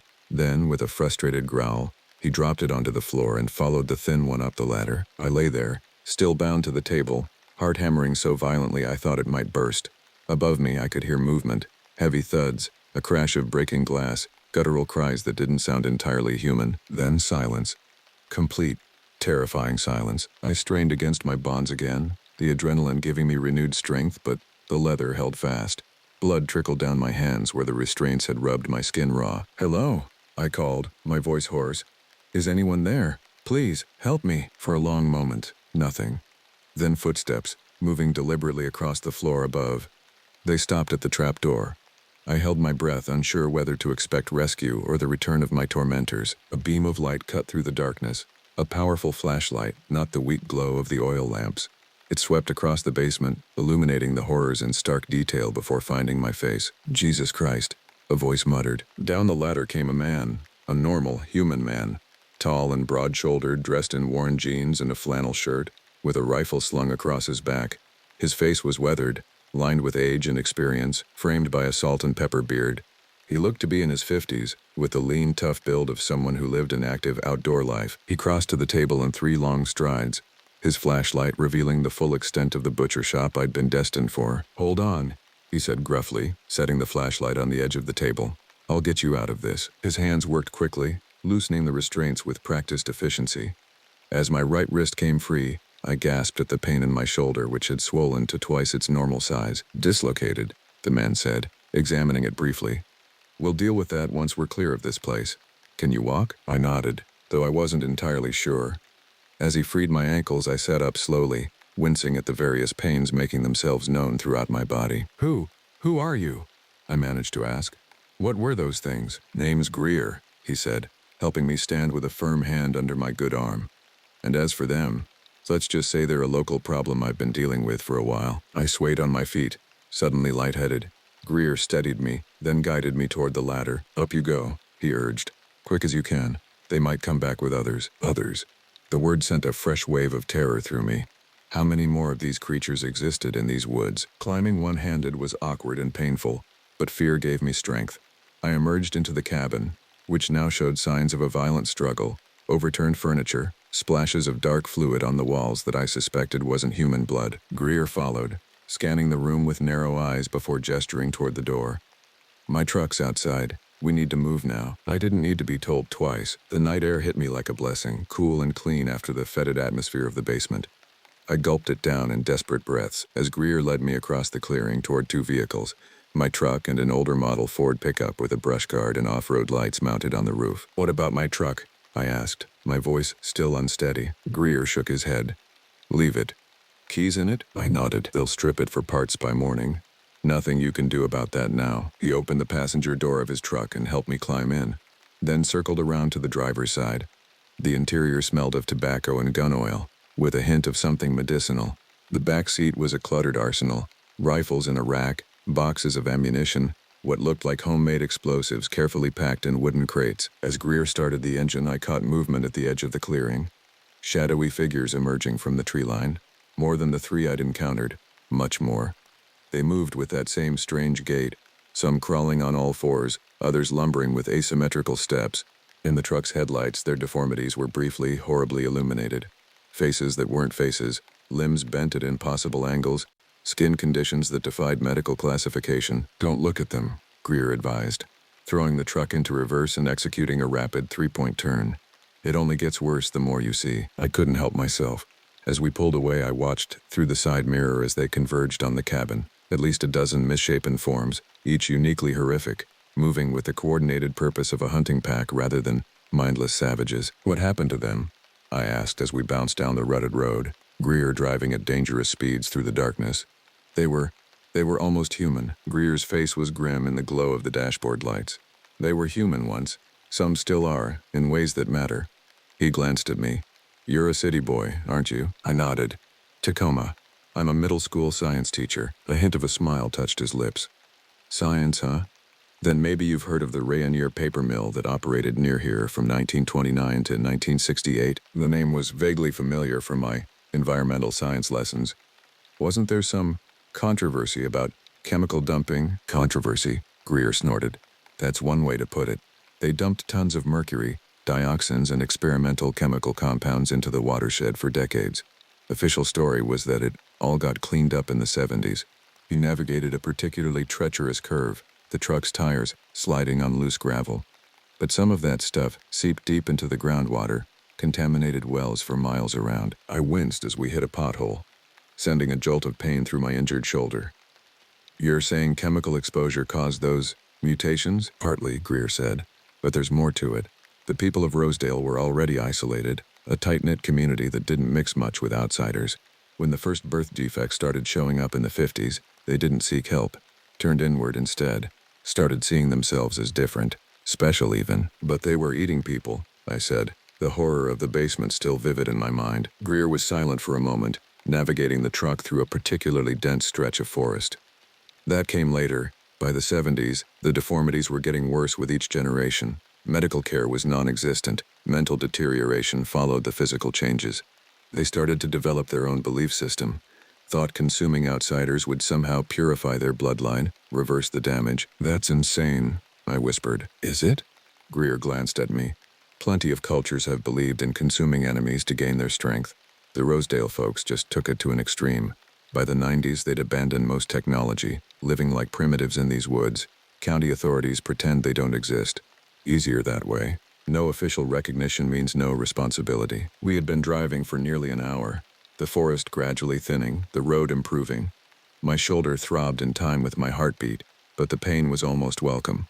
A reminder that I was alive, that I had escaped. "How did you know?" I asked. "How did you know I was there?" Greer's expression darkened. "Been tracking them for years. My daughter disappeared hiking through here in 1991. Police said she probably got lost, died of exposure, but I knew better." His knuckles whitened on the steering wheel. "Found evidence of her in their camp 6 months later. Since then, I've been monitoring their movements, trying to prevent others from suffering the same fate." The implication was clear. He hadn't saved everyone. I wondered how many travelers like me had ended up as bones in that basement, as organs floating in murky jars. "You live out here?" I asked. He nodded. "Cabin about 20 miles east, close enough to keep an eye on them, far enough to stay safe." He glanced at me. "We'll fix that shoulder there, then I'll drive you to Aberdeen in the morning." I swallowed hard, suddenly overwhelmed by the realization of how close I'd come to death. "Thank you. I don't know how to—" "Don't," he interrupted. "Just be more careful next time. Stick to marked trails, carry a good map, tell someone exactly where you're going." We drove in silence for a while, the truck's headlights cutting through the darkness, revealing glimpses of normal forest now. Healthy trees, occasional wildlife startled by our passing. My mind kept returning to the basement, to the fate I'd narrowly avoided. "What will happen to them?" I finally asked. "To the people of Rosedale." Greer's face was impassive, but something cold flickered in his eyes. "They won't be bothering anyone else for a while." The certainty in his voice raised questions I wasn't sure I wanted answered. Had he done more than just rescue me? What had happened in those moments I'd been alone in the basement? We emerged from the forest onto a proper gravel road. In the distance, I could see the glow of Aberdeen's lights against the night sky. Civilization, normality, the promise of safety. But I knew something had fundamentally changed within me. The world I'd returned to would look the same: my classroom, my students, my mundane daily routines. But I would never again feel the same security in the established order of things. I had glimpsed something that existed at the edges of society, in the shadows we pretend don't exist. "Will you report this?" Greer asked, breaking the silence. "To the authorities." I considered the question. Who would believe me? A story about deformed cannibals living in the Olympic National Forest, descendants of a forgotten town mutated by chemical waste. At best, they'd think I was suffering from trauma or hallucinations. At worst, they might question my mental stability, my fitness to teach children. "No," I said finally. "I don't think I will." Greer nodded, seemingly satisfied. "Probably for the best. Telling the truth doesn't always set you free. Sometimes it just makes you look crazy." As we approached the outskirts of Aberdeen, I watched the forest recede in the side mirror. Somewhere in that darkness, the creatures of Rosedale continued their isolated existence, hunting, feeding, multiplying. And one man waged a solitary war against them, driven by grief and a desire for justice the law couldn't provide. "Will I be safe?" I asked suddenly. "Will they come looking for me?" Greer shook his head. "They stick to their territory. Once you're out of these woods, you're out of their hunting grounds." He paused, then added, "But I wouldn't come back to this part of the Olympics if I were you. Some places aren't meant for visitors." I nodded, wincing as another jolt of pain shot through my shoulder. "I don't think that will be a problem." As we pulled into Aberdeen, the familiar sights of civilization, street lights, gas stations, fast food restaurants, seemed suddenly precious, fragile. How thin the veneer of normality really was, how easily it could be peeled back to reveal horrors beneath. I never returned to that part of the Olympic National Forest. I gave up my weekend hiking trips entirely, preferring the safety of city parks and well-traveled trails. Sometimes, on dark nights when sleep eludes me, I find myself thinking about Rosedale and its inhabitants, once human, now something else, and about Greer, the silent guardian who continues his lonely vigil in the wilderness. And I wonder how many other places like Rosedale exist in the shadows of our ordered world. Pockets of wrongness we pretend not to see, inhabited by those who have fallen through the cracks of humanity. I took a wrong turn outside Aberdeen. That was my first mistake, but unlike many others who made the same error, I lived to tell the tale. My name is Dakota Blackfeather. I inherited this name from my grandmother, who was Lakota Sioux, though I grew up in a small apartment in Minneapolis, disconnected from those roots. The name means friend to everyone in Lakota. What bitter irony that would become. After 3 years working at a tech startup that went under during the economic downturn, I was left with mounting debt and diminishing prospects.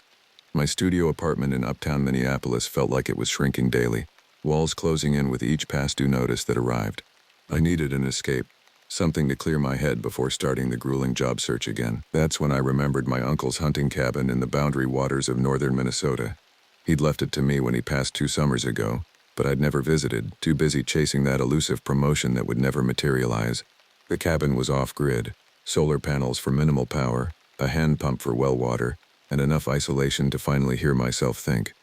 The property taxes were minimal, and I'd avoided selling it out of some vague sentimentality. I packed my weathered Subaru with camping supplies, my grandfather's old hunting rifle, though I'd never hunted, and enough food for 2 weeks. The drive north took nearly 6 hours, the landscape gradually transforming from suburban sprawl to dense pine forest that seemed to swallow the winding road. The cabin was more rustic than I'd imagined.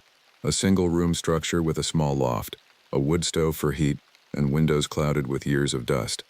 The nearest neighbor was 5 miles away, and the closest town, a place called Moose Lake, was a 40-minute drive on rough forest roads. That first night, I sat on the weathered porch listening to the forest.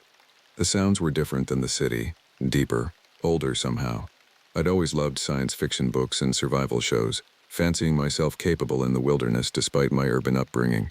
Now I would test that theory. I found my uncle's journal in a drawer beside the bed. His handwriting was cramped but legible, detailing hunting trips and weather patterns.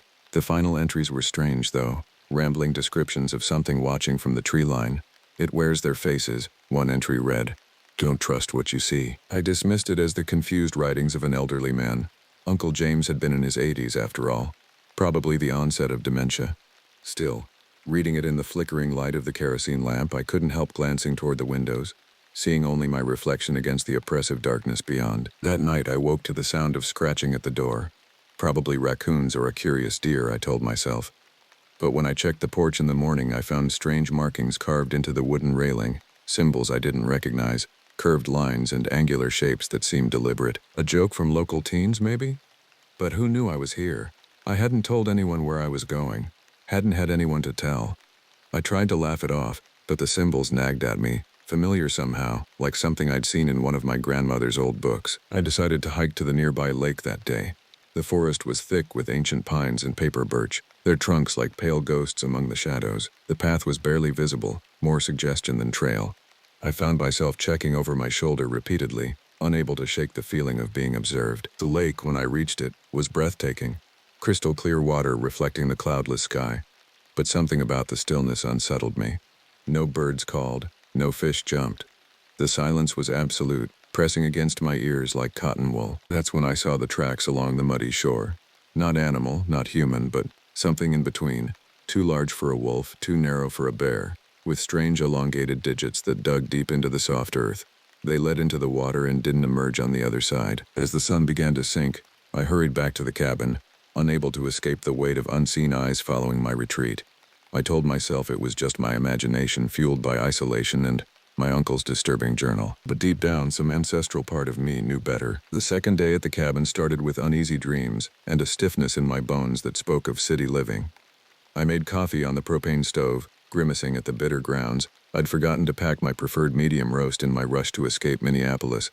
Through the kitchen window, the forest appeared benign in the morning light, almost welcoming. I spent the morning cleaning the cabin, discovering layers of dust covering my uncle's possessions.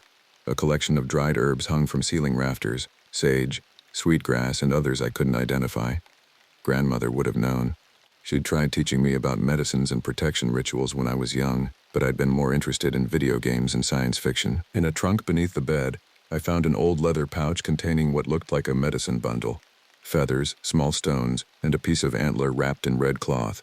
A chill ran through me as I recognized the symbols on the cloth, the same ones carved into the porch railing. I replaced everything exactly as I'd found it, some instinct warning against disturbing these items further. After lunch, I decided to gather firewood. The temperature was dropping, and the forecast I'd checked before losing cell service predicted rain. The forest floor was carpeted with pine needles that muffled my footsteps as I collected fallen branches. The trees grew denser the further I ventured from the cabin, their canopy blocking most of the sunlight. That's when I first noticed the silence. The forest had gone completely still. No bird song, no rustling leaves, nothing but my own breathing. I straightened, arms full of firewood, and scanned my surroundings. Nothing moved, yet the sensation of being watched intensified. A branch snapped somewhere behind me. I whirled around, dropping several sticks. Nothing visible, just more trees and shadows. But the air had changed, become heavier somehow, charged with anticipation. "Hello?" My voice sounded thin and artificial. "Someone there?" Nothing answered except a distant raven's call that somehow made the silence afterward more profound. I gathered what wood I could carry and hurried back to the cabin, unable to shake the crawling sensation between my shoulder blades. As I stacked the wood beside the stove, I noticed mud on the cabin floor, footprints that weren't mine, leading from the door to the kitchen and then vanishing. I checked every corner of the cabin, even the small storage crawl space, finding nothing. The door had been locked from the inside. The windows were intact, yet someone, or something, had been here while I was gathering wood. That evening, as dusk gathered, I sat with my grandfather's rifle across my lap, watching the tree line through the window. The wind had picked up, bending the pines and carrying what sounded like whispers, my name, perhaps, or just the random noise of branches scraping together. Rain began to fall around midnight, drumming against the roof. I must have dozed off because I jerked awake suddenly, disoriented. The cabin was dark. The solar-powered lights had failed. Outside, the rain had stopped, but water still dripped from the eaves, creating a syncopated rhythm against the porch. Tap, tap, tap, tap. No, not water. Knocking. I fumbled for my flashlight, pointing it toward the door. The knocking stopped immediately. Heart pounding, I approached the window, keeping to the side to avoid being silhouetted. The porch appeared empty, but something moved at the edge of the woods. A figure, tall and unnaturally thin, standing perfectly still among the trees. I raised the flashlight, but by the time the beam reached the spot, nothing was there. Sleep was impossible after that. I built up the fire in the stove and sat with my back to the wall, jumping at every creak and groan of the old cabin. I found myself wishing I'd paid more attention to my grandmother's stories, especially the ones about the wilderness and its dangers. Near dawn, exhaustion finally claimed me. I dreamed of running through endless forest, pursued by something that wore a parade of familiar faces. My boss, my ex-girlfriend, my late uncle, all with eyes too dark and smiles too wide. I woke to find fresh symbols carved into the inside of the cabin door. From the inside, the morning of the third day brought heavy fog that clung to the treetops and filtered through the forest like ghostly fingers. I examined the new symbols on the cabin door in the gray daylight. They formed a crude circle with lines radiating outward like a child's drawing of the sun. But something about them raised the hair on my arms. They weren't carved with a knife but appeared burned into the wood, the edges blackened and curled. After a nearly sleepless night, my nerves were frayed. I needed to go into town for supplies and maybe ask locals about the symbols. The drive to Moose Lake was tense, the fog limiting visibility to mere yards ahead. Twice I thought I saw someone standing along the roadside, but when I slowed, there was nothing but twisted stumps or shadow-draped boulders. Moose Lake was barely a town, a gas station with a small grocery section, a diner, and a handful of houses clustered around a crossroads. At the diner, I ordered coffee and eggs, desperate for human contact. The waitress, a woman in her 60s with leathery skin and sharp eyes, studied me as she poured the coffee. "Staying at the old Black Feather place?" she asked, surprising me. "Not many come through here don't live nearby." "It was my uncle's," I explained. "I'm taking some time off work." She nodded slowly. "James was a good man. Knew things most folks forget these days." She hesitated. "You going back up there tonight?" "That's the plan," I said, unsettled by her concern. "Full moon tonight," she said, as if that explained everything. "Keep to the cabin after dark. Some things in those woods don't take kindly to outsiders." I almost asked her about the symbols but stopped myself. Something about her expression warned against further questions. Instead, I finished my meal in silence, paid, and headed to the small grocery section of the gas station. The teenage clerk barely looked up from his phone as I gathered supplies. On impulse, I picked up a local newspaper. The headline caught my eye. "Third hiker missing in Boundary Waters area." According to the article, 3 solo hikers had disappeared in the last month, all within 20 miles of where my cabin stood. Search parties had found nothing except one abandoned campsite with as the paper described it, unusual markings on surrounding trees. The drive back to the cabin seemed longer, the forest pressing closer. I kept the radio on, tuned to the only station that came through clearly, some religious programming that faded in and out with bursts of static. Ancient evil that walks between static. Wears the skin of those it. More static. Pray for protection from the. I switched it off, preferring silence to the unsettling fragments. The fog had lifted somewhat by the time I reached the cabin, but darkness was falling quickly. I hurried inside with my supplies, securing the door with a chair propped under the handle. Around midnight, the full moon broke through the clouds, casting silver blue light through the windows. I sat at the small table, reading through more of my uncle's journal, looking for clues about the symbols. The final pages were increasingly paranoid, describing a thin one that watched from the trees and spoke with the voices of the dead. Uncle James wrote about hearing his late wife calling to him from the forest, begging him to come outside. A sharp crack from outside interrupted my reading, the sound of a large branch breaking under weight. Then another. Something heavy was moving through the undergrowth toward the cabin. I grabbed my rifle, checking that it was loaded. The footsteps, if that's what they were, circled the cabin slowly. Then, silence. Dakota? My blood froze. It was my grandmother's voice, exactly as I remembered from childhood. The slight accent, the way she softened certain consonants. Dakota, please help me. I'm hurt out here. I knew it was impossible. My grandmother had died 5 years ago. I'd attended her funeral, seen her buried. This was some cruel trick. Yet the voice continued, growing more desperate. Please, grandson. Something's following me. Let me in. I remained motionless, rifle aimed at the door, sweat beading on my forehead despite the chill. Dakota, why won't you help me? Don't you love your grandmother? The voice changed then, transforming mid-sentence from my grandmother's gentle tones to something else. Multiple voices layered together, some high and childlike, others deep and guttural, all speaking in unison. We see you, Dakota Blackfeather. We wear your blood. We know your fear. Something heavy slammed against the door, rattling it in its frame. The chair holding it shut jumped but held. 3 more impacts followed, each stronger than the last. On the 4th, the chair splintered. I fired a warning shot through the window into the air. The assault stopped immediately. For long minutes, nothing moved. Then came a scraping sound from the roof. Slow, deliberate movements of something large crossing overhead. Dust and debris rained down as the old timber creaked under the weight. I didn't sleep that night. When dawn finally came, I found deep gouges in the porch and door, marks made by claws or tools I couldn't identify. And hanging from the porch railing was a small, freshly made medicine bundle identical to the one in my uncle's trunk. Someone was trying to tell me something, or warn me. By the 4th day, exhaustion had become my constant companion. I moved through the cabin in a haze, jumping at shadows and the normal creaks of the aging structure. The medicine bundle left on the porch troubled me most, a perfect replica of my uncle's, down to the red cloth with mysterious symbols. I spent the morning comparing the 2 bundles side by side on the kitchen table.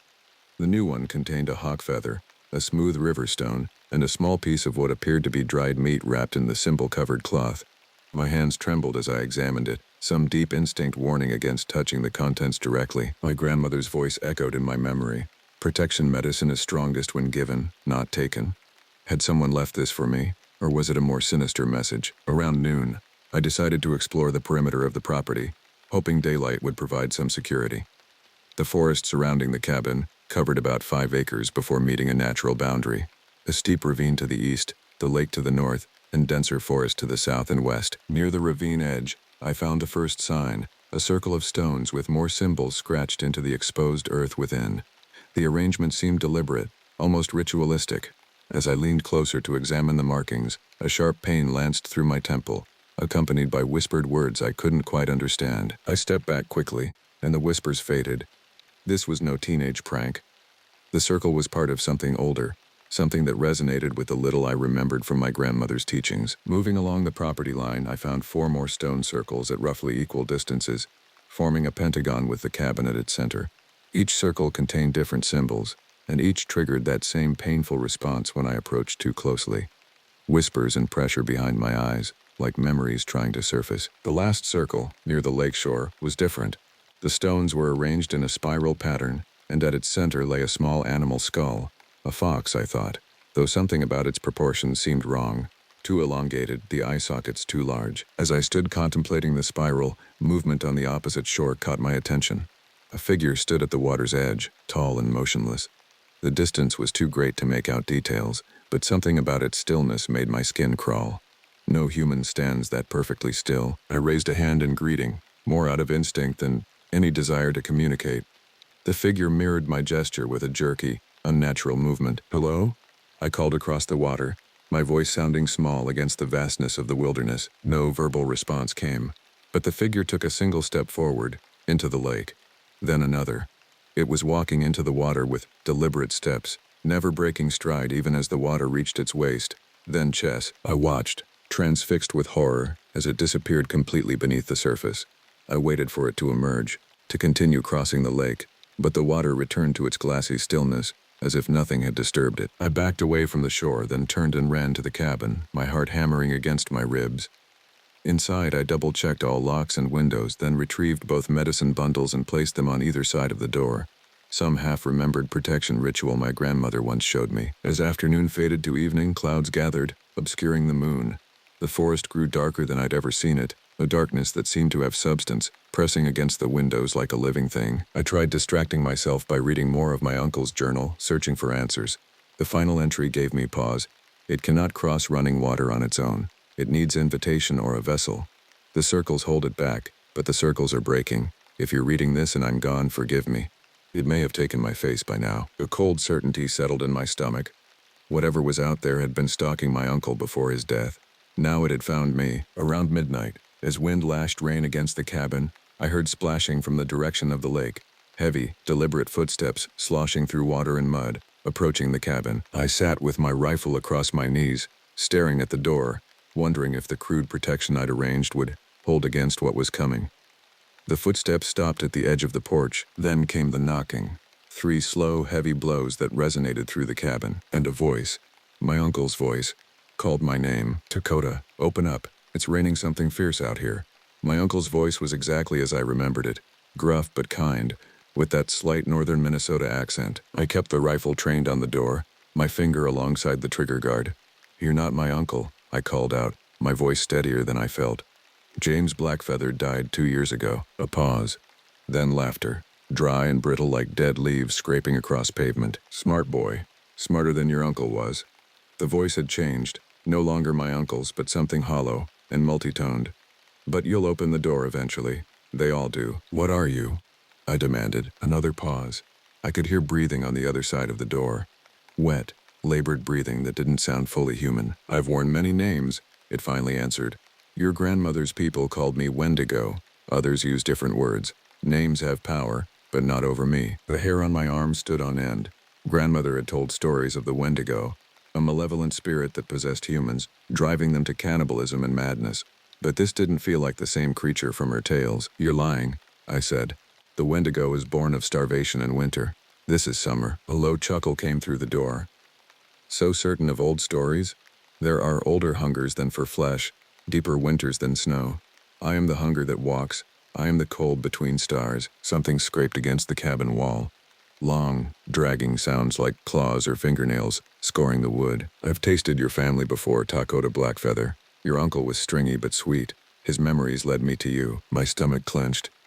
Uncle James had died of a heart attack while hunting, according to the authorities. His body had been found a week later, partially disturbed by wildlife. "You're afraid now," the thing outside continued. "Good. Fear seasons the meat." The scraping moved around the cabin to the window. I swiveled, raising the rifle. Through the rain-streaked glass I could see a shape, humanoid but wrong, limbs too long, joints bending in impossible directions. Its face was obscured by darkness, but something pale gleamed where its eyes should be. "I can wear any face you love," it said, voice now coming from the window. "Would you prefer your grandmother, your mother, that girlfriend who left you for the banker?" As it spoke, the shape shifted subtly, its outline blurring and reforming. I fired a shot through the window, shattering the glass. The figure jerked back, then let out a sound between a laugh and a screech. "Iron and lead cannot harm me, child of dust." But it had retreated from the window. I used the moment to grab my phone, desperate for connection to the outside world. No signal, as expected. But I opened the camera and began recording, determined to document whatever happened next. Outside, the thing circled back to the door. The medicine bundles I'd placed there began to smoke, emitting an acrid smell that filled the cabin. The smoke formed strange patterns in the air, the same symbols from the bundles and stone circles, glowing faintly blue in the darkness. "Old magic," the creature hissed, its voice now pained. "It will not save you. The circles are broken.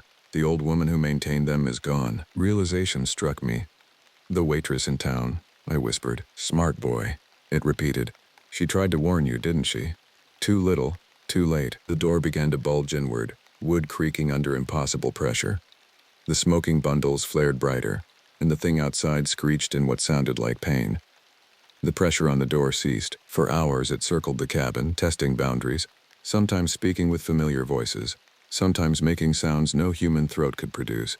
The medicine bundles continued burning, never quite consuming their contents, filling the cabin with protective smoke. Near dawn, the assault stopped abruptly. Through the broken window came the sound of multiple voices chanting in a language I didn't recognize. The creature outside let out a furious howl that faded into the distance, as if it were being driven away. Cautiously, I approached the window and peered out. The rain had stopped, and in the gray pre-dawn light I could see 5 figures standing in a circle around the cabin. Men and women wearing ordinary clothes but holding what appeared to be similar medicine bundles. The waitress from the diner stood among them, her eyes meeting mine through the shattered glass. "Dawn comes, but it will return tonight," she called to me. "We cannot hold it back again. You need to leave this place, Dakota Blackfeather. Today." Before I could respond, they turned and walked into the forest, disappearing among the trees as silently as they had come. On the porch steps, illuminated by the growing daylight, lay a freshly killed rabbit. Its belly slit open, and its entrails arranged in the shape of a familiar symbol, a warning, or an invitation. The morning after the attack brought eerie calm. Birdsong returned to the forest, and sunlight filtered through the trees as if nothing had happened. I spent the first hours of daylight boarding up the broken window and examining the damage to the cabin. Deep grooves scored the exterior walls, 4 parallel lines repeating in patterns that no animal I knew could make. The dead rabbit remained on the porch steps, its arranged entrails now crawling with ants. I used a shovel to dispose of it in the woods, noting with unease how the forest floor seemed disturbed in a wide circle around the cabin, undergrowth trampled in spiral patterns mirroring the stone circles I'd found. I should have left immediately, as the waitress advised, but something kept me there, a stubborn curiosity perhaps, or some deeper instinct I couldn't name. This thing had hunted my uncle, now it was hunting me. Running felt like abandoning some unfinished family business. Instead, I spent the day preparing. I gathered the remaining medicine bundles from my uncle's trunk and placed them at strategic points around the cabin.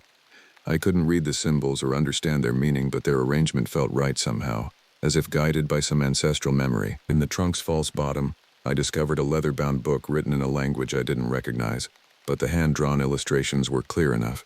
They depicted the creature I'd glimpsed through the window, impossibly thin with elongated limbs and a head that seemed to shift between human and animal features. Beside it were diagrams of the stone circles and symbols I'd found on the property. The final pages contained drawings of a ritual, figures surrounding a central fire, offering something to the flames. The details were unclear, but the intent wasn't. This was a banishing ceremony. As sunset approached, I made my decision. I wouldn't run. I would make my stand. I built a fire in the clearing before the cabin, using wood from an old pine my uncle's journal had specifically mentioned, the lightning-struck sentinel that guards the eastern approach. The wood burned blue-green, giving off acrid smoke that stung my eyes and throat. Around the fire I arranged items from the medicine bundles in patterns copied from the book. Hawk feathers, river stones, and strips of red cloth bearing hand-drawn symbols. My hands moved with strange confidence, as if they remembered work my mind had forgotten. I cut my palm with my hunting knife, letting blood drip onto the flames. "I reclaim this place," I said, the words coming unbidden to my lips. "Blood of my blood built here. Blood of my blood defends here." The fire flared higher, smoke twisting into familiar symbols before dispersing into the darkening sky. Night fell like a heavy curtain, stars obscured by gathering clouds.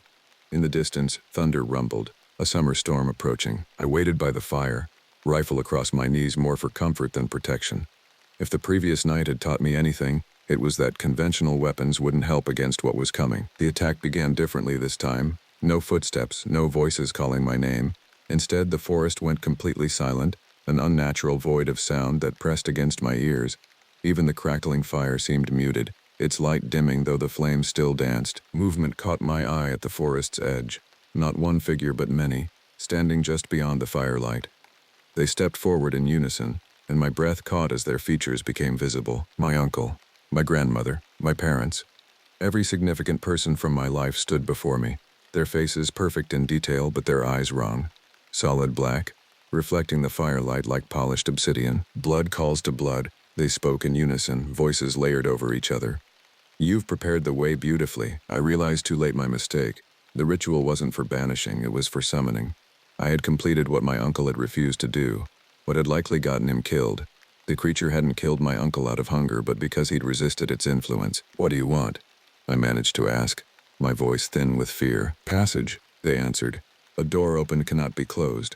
A vessel emptied must be filled. They began circling the fire, moving with fluid grace that no human body could achieve. As they circled, their forms blurred and merged, shapes melting together until only one figure remained, the impossibly tall, thin creature I'd glimpsed through the window. In the firelight I could finally see it clearly. Its skin was tight over an elongated frame, neither fully animal nor human. Its face shifted continuously, features flowing like wax, sometimes resembling my uncle, sometimes my grandmother, sometimes creatures I couldn't name. The old protections are gone, it said, its voice now a chorus contained in one throat. The circles are broken. The boundary thins. I am hunger given form, and you have invited me across. It was right. I had unwittingly completed a ritual begun by others, perhaps generations ago. The stone circles, the symbols, they weren't to keep something out but to keep something in, and I had disrupted them. As it spoke, the fire between us began to change, flames elongating into tendril-like shapes that reached toward me. The smoke thickened, forming a column that twisted into the shape of a door, a darkness within darkness. The skinwalker, for I understood now that's what it truly was, approached the smoke door, its body elongating further as it reached for the threshold. In desperation, I recalled my grandmother's final teaching, a story she'd told me on her deathbed that I dismissed as fever dreams. Names have power, Dakota. The true name binds, the true name banishes. Remember this when darkness comes. I name you, I shouted, my voice finding strength. I name you Wendigo, Skinwalker, hunger that walks. The creature paused, its shifting face rippling with what might have been amusement. Names given by men have no power over me, it said. I am older than your words. But its hesitation gave me a moment of clarity. This wasn't about names given, it was about identity claimed. The realization came with certainty that felt like memory. I am Dakota Blackfeather, I declared, stepping forward. This land is mine by blood and bone. You walk here by my invitation, and I revoke it. Return to your hunting grounds beyond the water. The fire flared between us, smoke door wavering. The creature let out a sound of frustration and reached for me with impossibly long arms. But where its fingers should have touched my skin, they seemed to meet resistance, an invisible boundary. Blood of the land, it hissed. You've remembered too much. I remember enough, I replied, feeling strength flow through me. My grandmother's strength, my uncle's, generations of Blackfeathers who had maintained the boundaries this thing had tested. The storm broke overhead, rain hissing as it hit the fire. Lightning split the sky, illuminating the clearing in harsh white light. In that instant, I saw the creature's true form, ancient beyond reckoning, a hunger given shape by human fear, sustained by human belief. Return, I commanded again, raising my bleeding palm toward it. With a sound like tearing fabric, the smoke door collapsed, and the creature was pulled backward, its form stretching and distorting until it vanished into the darkness between the trees. The fire extinguished with a final hiss, leaving me alone in the rainy clearing. I stood there until dawn, soaked and shivering but unwilling to move until light returned to the world. As the sun rose, I surveyed the clearing. The symbols I'd arranged were gone, washed away by the rain. But new marks scored the earth, a perfect circle surrounding the fire pit, unaffected by the downpour. The waitress from the diner found me there, standing in the morning light. She didn't seem surprised. You did well, she said simply. The boundary holds again, for now. What was it? I asked, though I already knew the answer on some level. Something old, she replied. Something that hunts in these woods. Something your family has kept at bay for generations. She studied my face. Will you stay, Dakota Blackfeather? These boundaries need tending. I looked at the cabin, my cabin now, truly claimed. Financial problems and job searches seemed distant concerns compared to what I'd experienced, what I now understood about my heritage. I'll stay, I said, the words feeling right in my mouth. I'll learn what I need to know. She nodded, satisfied. Good. The hunger always returns, but so do the guardians. As she turned to leave, I caught a glimpse of something familiar in her features. A resemblance to the old photographs of my grandmother's sisters, women I'd never met but whose blood ran in my veins. Family, it seemed, extended further than I'd known. And so did responsibility. That night, I began rebuilding the stone circles, guided by instinct and fragmented memories. The forest watched in silence, but it was a different silence now, respectful rather than threatening. Something waited beyond the boundaries, wearing familiar faces and speaking with stolen voices. But the land was mine, claimed in blood and defended in name. For now, that was enough. The hunger would return, but I would be ready. The old Navajo man's weathered hands trembled as he traced patterns in the red dust outside the ranger station. His eyes, clouded with cataracts but sharp with ancient knowledge, never left mine as he spoke in whispers that seemed to carry the weight of generations. There are places where the earth bleeds, he said, his voice like wind through dead leaves, where what was human becomes something else. The government built their pretty trails and visitor centers, but they cannot fence out what has always been here. He stood slowly, joints creaking like old wood, and pointed toward the tree line where shadows gathered despite the midday sun. When the moon is dark and the wind carries no sound, that's when it hunts. That's when it remembers what it used to be. The dust patterns at his feet formed shapes I couldn't understand, symbols that seemed to shift and writhe when I wasn't looking directly at them. By the time I blinked and looked up, he was gone, leaving only those cursed markings and a warning that would echo in my mind for the terrible days to come. 3 weeks later, I would remember every word. My name doesn't matter anymore. What matters is what I witnessed in those cursed woods, what I survived, and what I left behind. I've been a park ranger for 12 years, working the remote sections of forest that stretch between the Apache Reservation and Walker Lake, where tourists rarely venture and cell towers are nothing but a distant dream. The first sign something was wrong came on a Tuesday morning in October. I was making my usual rounds along the northern perimeter when I found Nathaniel Kingston's campsite. Nathaniel was a regular visitor, a wildlife photographer who knew these woods better than most rangers. He followed the rules, left no trace, and always checked in at the station before heading out. His tent was still standing, but it looked wrong. The fabric hung in tatters, as if something with claws had methodically shredded it from the outside. His camera equipment lay scattered in the dirt, expensive lenses cracked and bodies twisted into impossible angles. But what made my blood run cold was the smell, a sickly sweet odor of decay mixed with something medicinal, like formaldehyde. I called out his name, my voice echoing off the surrounding pines. No response, just the unnatural silence that seemed to press down on everything. Even the birds had gone quiet. That's when I noticed the tracks. They started human, size 11 boots, the same Merrells that Nathaniel always wore.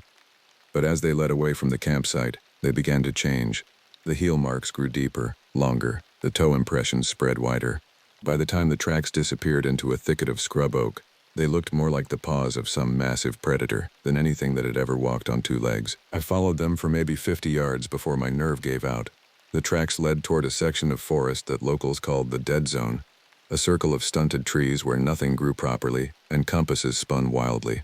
It was the kind of place that appeared on old maps with warnings written in faded ink, avoid during new moon, and site of multiple disappearances. I radioed back to headquarters, but static was all I got in return. The emergency GPS beacon on my belt showed no signal. I was alone in a place that suddenly felt more hostile than any wilderness I'd ever known. The walk back to my jeep felt like miles, though I knew it was less than half that distance. Every shadow seemed to move independently of the wind. Every sound, the snap of a twig, the rustle of leaves, made me spin around with my hand on the bear spray. It was only when I was safely back at the station, filling out incident reports and calling in the missing person case, that I realized the most disturbing thing of all. In 12 years of ranger work, I'd never seen a campsite destroyed that way.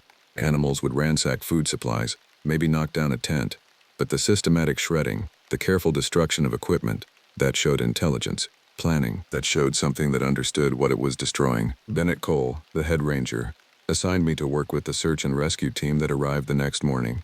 8 experienced volunteers, including former military personnel like Silas Damian and Vincent Chase, spread out in a grid pattern to cover the area where Nathaniel had vanished. We found his boots first, still tied, sitting neatly beside a stream about 2 miles from his campsite.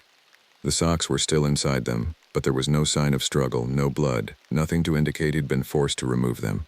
It was as if he'd simply decided to go barefoot in the middle of the wilderness. Harrison Tristan, our tracking specialist, knelt beside the stream and pointed to marks in the soft mud.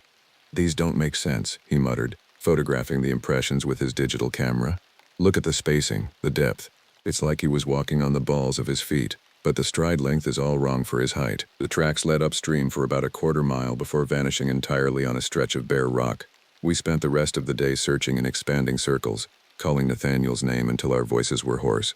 But the forest swallowed our words like a living thing, giving nothing back. As evening approached and we prepared to make camp for the night, Zachary George noticed something that made us all stop talking.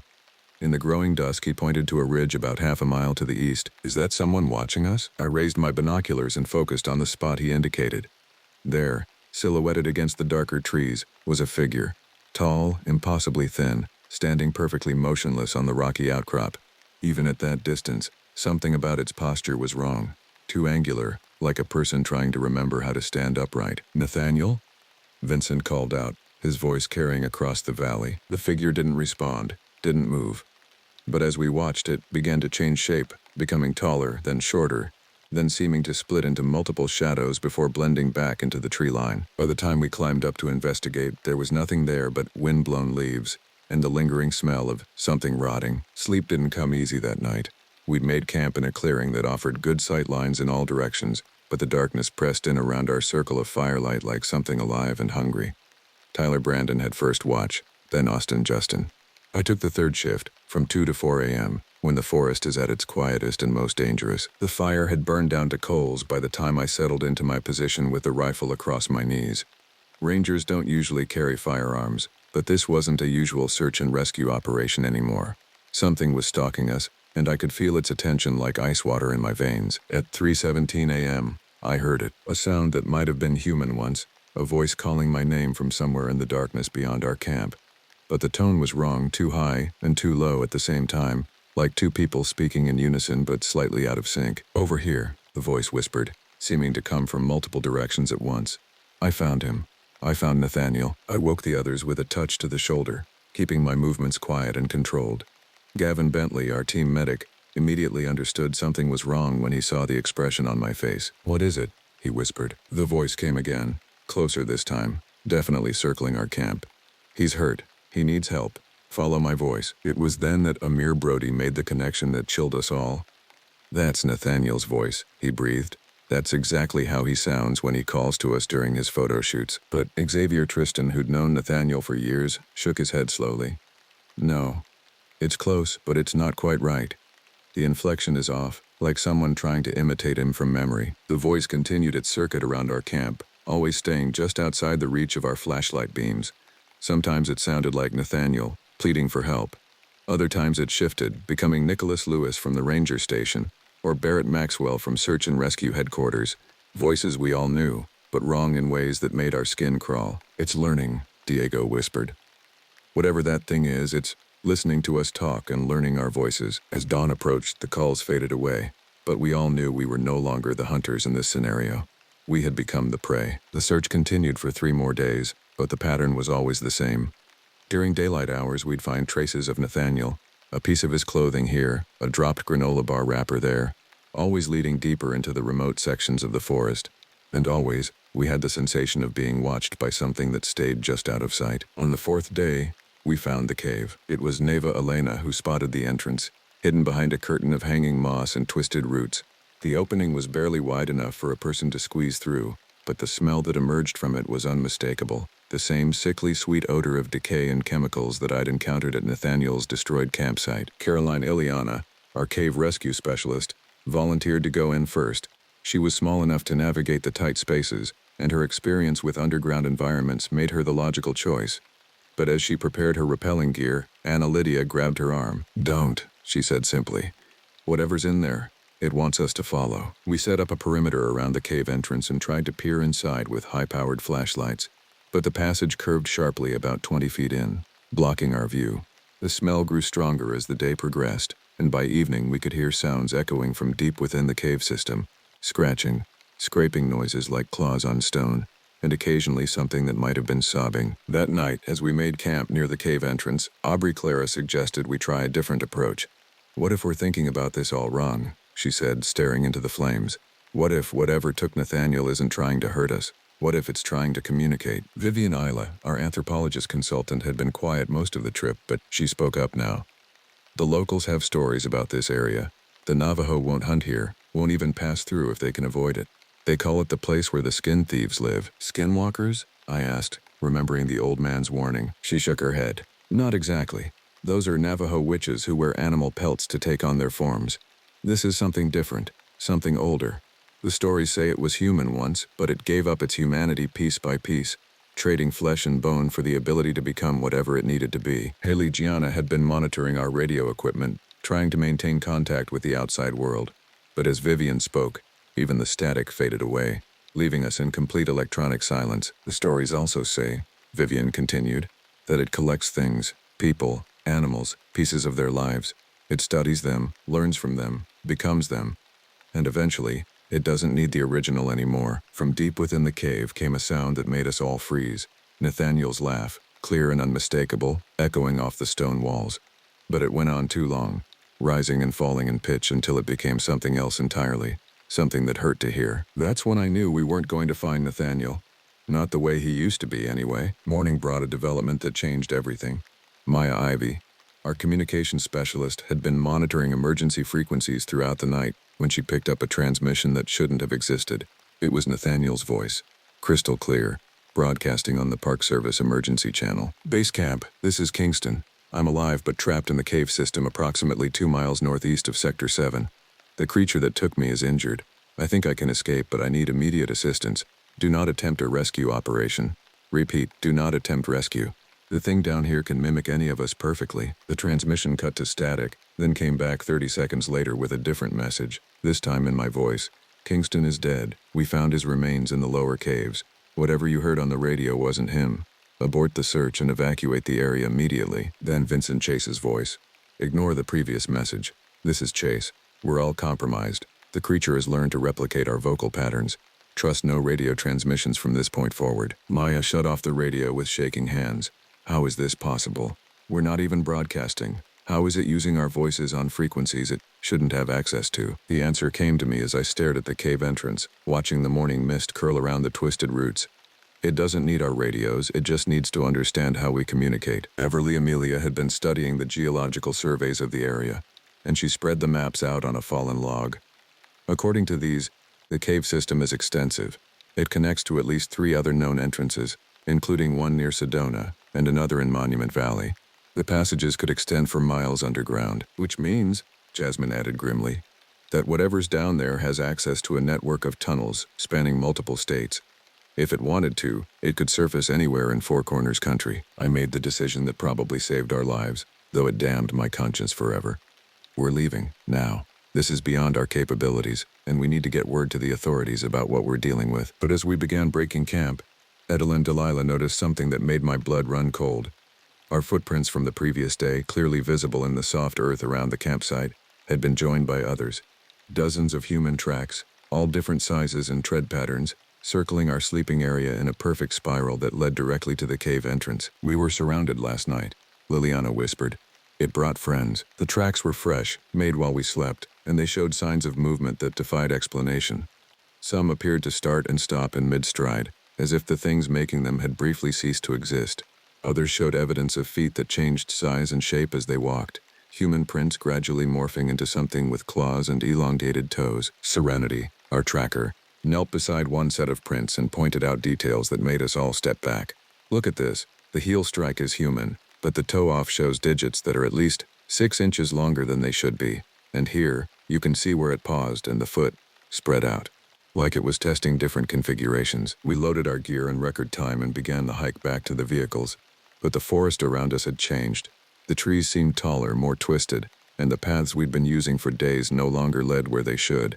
Landmarks we'd noted on the way in, distinctive rock formations, dead trees, stream crossings, were either gone or had been subtly altered. After 2 hours of hiking, we should have reached our vehicles. Instead, we found ourselves back at the cave entrance, as if the forest itself had rearranged to keep us here. This isn't possible, Bennett muttered, checking his GPS unit for the 10th time. We were walking due south. The compass confirms it, but somehow we ended up back where we started. It was then that we heard the voices coming from inside the cave, all of our voices, having a conversation that had taken place the previous evening.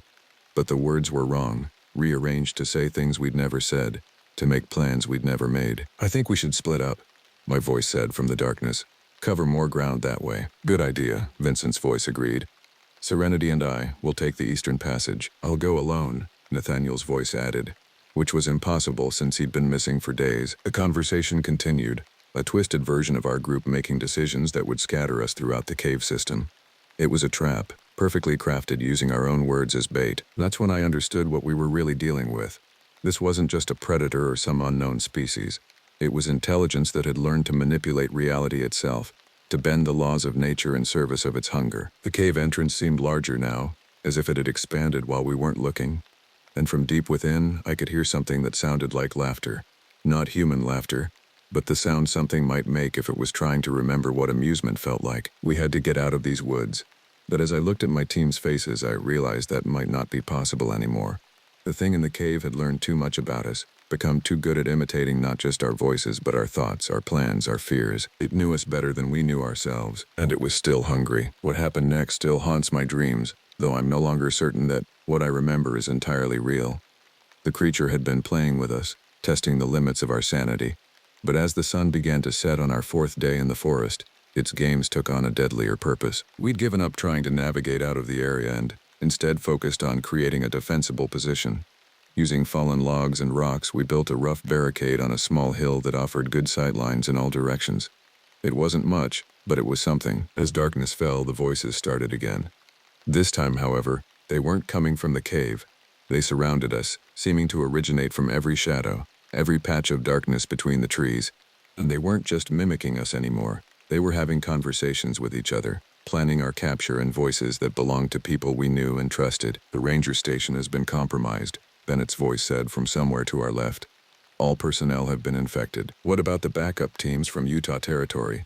That was Harrison's voice, but Harrison was sitting right next to me, his face pale with terror. They never made it past Skinwalker Ranch, Maya's voice replied from our right. The creature has been expanding its territory. By tomorrow, it will control everything from Walker Lake to the Navajo Nation. The real Maya grabbed my arm, her fingers digging into my flesh. It's not just imitating us anymore, she whispered. It's creating entire scenarios, entire realities where we don't exist anymore. From the darkness came the sound of footsteps, dozens of them, circling our position. But when I swept the area with my flashlight, I saw nothing but empty forest. The footsteps continued, coming closer, and I realized they were synchronized, moving in perfect unison, as if controlled by a single intelligence. "Show yourselves," I called out, my voice cracking with strain. The footsteps stopped. For a moment, the forest was completely silent. Then, slowly, they emerged from the tree line. There were 8 of them, perfect duplicates of our team. They moved with uncanny precision, each one mirroring the posture and expression of its original.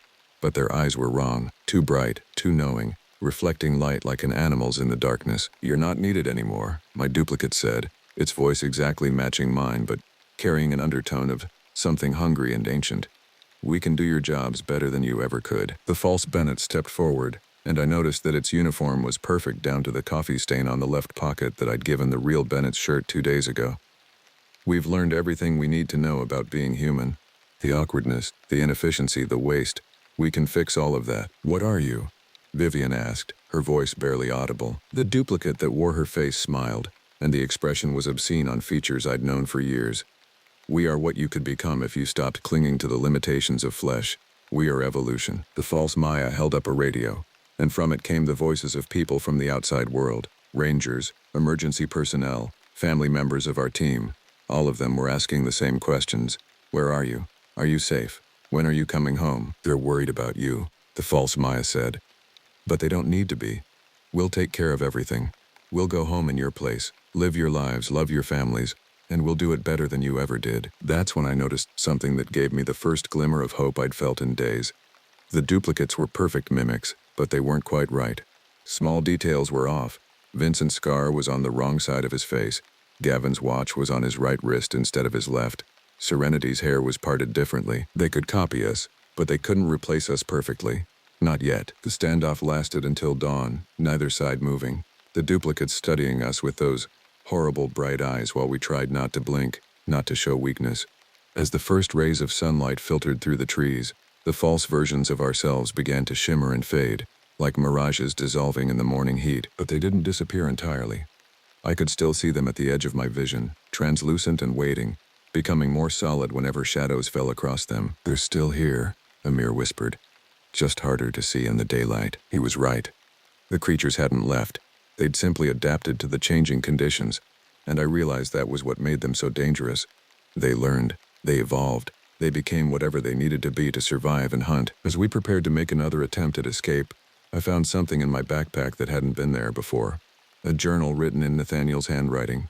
The entries started normally, documenting his photography expedition, but as I read further, the content became increasingly disturbing. Day 3. Found cave system. Strange acoustics, voices carry in ways that don't make physical sense. Recorded several hours of audio. Some sounds appear to be mimicking previous conversations I've had with people back home. Day 5. Something in the caves is responding to my presence. When I call out, it calls back using my own voice. The echo delay is wrong. Too long for the size of the caverns I've explored. Day 7. I understand now. It's not echoing, it's learning. Every word I speak, it files away. Every emotion, every inflection. It's building a library of human sounds and behaviors. The final entry was dated just 2 days ago. It doesn't need me anymore. I can feel myself changing, becoming part of something larger. The hunger is beautiful when you stop fighting it. When the others come looking for me, I'll be ready to welcome them properly. I showed the journal to the others, and we all reached the same chilling conclusion. Nathaniel wasn't dead. He'd become part of the creature, absorbed into its collective consciousness. And if we didn't escape soon, we'd join him. But as we prepared to leave our defensive position, I noticed something that made me freeze in terror. One of our team members was missing. Gavin Bentley, who'd been sitting right beside me just moments before, was gone. In his place sat one of the duplicates, perfectly mimicking his appearance and mannerisms. It looked at me with Gavin's face and smiled with Gavin's mouth. But those bright, hungry eyes belonged to something else entirely. "Ready to go?" it asked in Gavin's voice, and for a horrifying moment, I couldn't remember which one was real. The realization that one of the creatures had infiltrated our group shattered the last vestiges of our sanity. If Gavin could be replaced without us noticing, how many others might already be duplicates? I found myself studying my teammates' faces, looking for tells, for signs that they weren't who they appeared to be. But that was exactly what the creature wanted. Paranoia, distrust, the breakdown of group cohesion that would make us easier prey. The false Gavin maintained his facade perfectly, joining our hurried conversations about escape routes and showing appropriate concern when we explained about the journal. But I caught him studying the real team members with an intensity that betrayed his true nature, cataloging every gesture and expression for future use. "We need to stick together," I announced, my voice carrying more authority than I felt. "Nobody goes anywhere alone. Nobody falls behind." As we began our final attempt to leave the cursed forest, I noticed changes in the landscape that defied explanation. Trees had moved during the night, creating new paths that led in circles. Streams flowed uphill. The sun seemed to track across the sky at the wrong angle, creating shadows that pointed in impossible directions. "The creature isn't just mimicking us," Vivian observed, her scientific mind struggling to process what we were experiencing. "It's reshaping reality around us, creating a pocket dimension where normal physical laws don't apply." The false Gavin nodded sagely. "That would explain the GPS failures and compass irregularities," it said, and its knowledge was too perfect, too complete. The real Gavin might have understood the basic concepts, but he wouldn't have grasped the implications so quickly. We'd been walking for 3 hours when Xavier collapsed. He'd been complaining of exhaustion for the past hour, but we'd all been tired. Now, as he fell to his knees beside a twisted oak tree, I saw that his skin had taken on a grayish pallor, and his eyes were beginning to reflect light like a nocturnal animal's. "I can't fight it anymore," he gasped, his voice distorting as we watched. "It's in my head, showing me things, promising things. It says we don't have to die. We can become something better." The transformation was horrifying to witness. Xavier's limbs elongated, his joints bending in ways human anatomy shouldn't allow. His face stretched and shifted, features becoming more angular, more predatory. But the worst part was that he remained conscious throughout, his voice pleading with us as his body betrayed him. "Kill me," he begged, even as his hands grew claws and his teeth sharpened to points. "Please, before I become like them completely." But none of us could do it. Even as he changed, even as we watched our friend become something monstrous, we couldn't bring ourselves to end his suffering. And that hesitation doomed us all. The newly transformed Xavier looked at us with those bright, hungry eyes and smiled. "Thank you," it said in a voice that was still partially human. "Your compassion makes the transition so much easier." That's when the attack began. They came from every direction at once, duplicates of people we'd never met, transformed versions of missing hikers and campers who'd vanished in these woods over the years. They moved with inhuman speed and coordination, forcing us to scatter despite our promise to stay together. I ran blindly through the forest, branches tearing at my clothes and face. The sounds of pursuit always just behind me. My radio crackled to life, broadcasting the voices of my scattered team members calling for help. But I couldn't tell which were real and which were bait. I stumbled into a clearing I didn't recognize, gasping for breath, and found myself face to face with something that might once have been Nathaniel. It stood 7 feet tall now, its photographer's hands stretched into multi-jointed appendages that could manipulate objects with uncanny precision. "You're the last one," it said in Nathaniel's voice, but the words came from a mouth that had too many teeth. "The others have joined us willingly. They've seen the beauty of what we're becoming." "What do you want?" I asked, surprised by the steadiness of my own voice. "To perfect the art of being human," it replied. "You create such beautiful things, music, literature, love, hope, but you do it so inefficiently, with so much waste and pain. We can do better. We can be better versions of you than you ever were." It gestured to the tree line, and I saw them emerging from the shadows, my entire team, or things wearing their faces. They moved in perfect synchronization, their expressions showing a contentment I'd never seen in the originals. "Bennett never has to worry about budget constraints anymore," the Nathaniel thing continued. "Maya's communications reach across dimensions. Vivian has access to knowledge that spans millennia. They're happier now, more complete." The duplicate of myself stepped forward, and I was struck by how confident it looked, how free of the doubts and fears that had plagued me throughout my career. "Let us take your place," it said in my voice. "Go back to your life, love your family, protect your forests, but do it without the burden of human limitation. Do it perfectly." For a moment I was tempted. The promise of shedding every weakness, every flaw, every source of pain and uncertainty was seductive. But then I remembered the old Navajo man's warning, and I understood what I was really being offered. "You're not improving us," I said.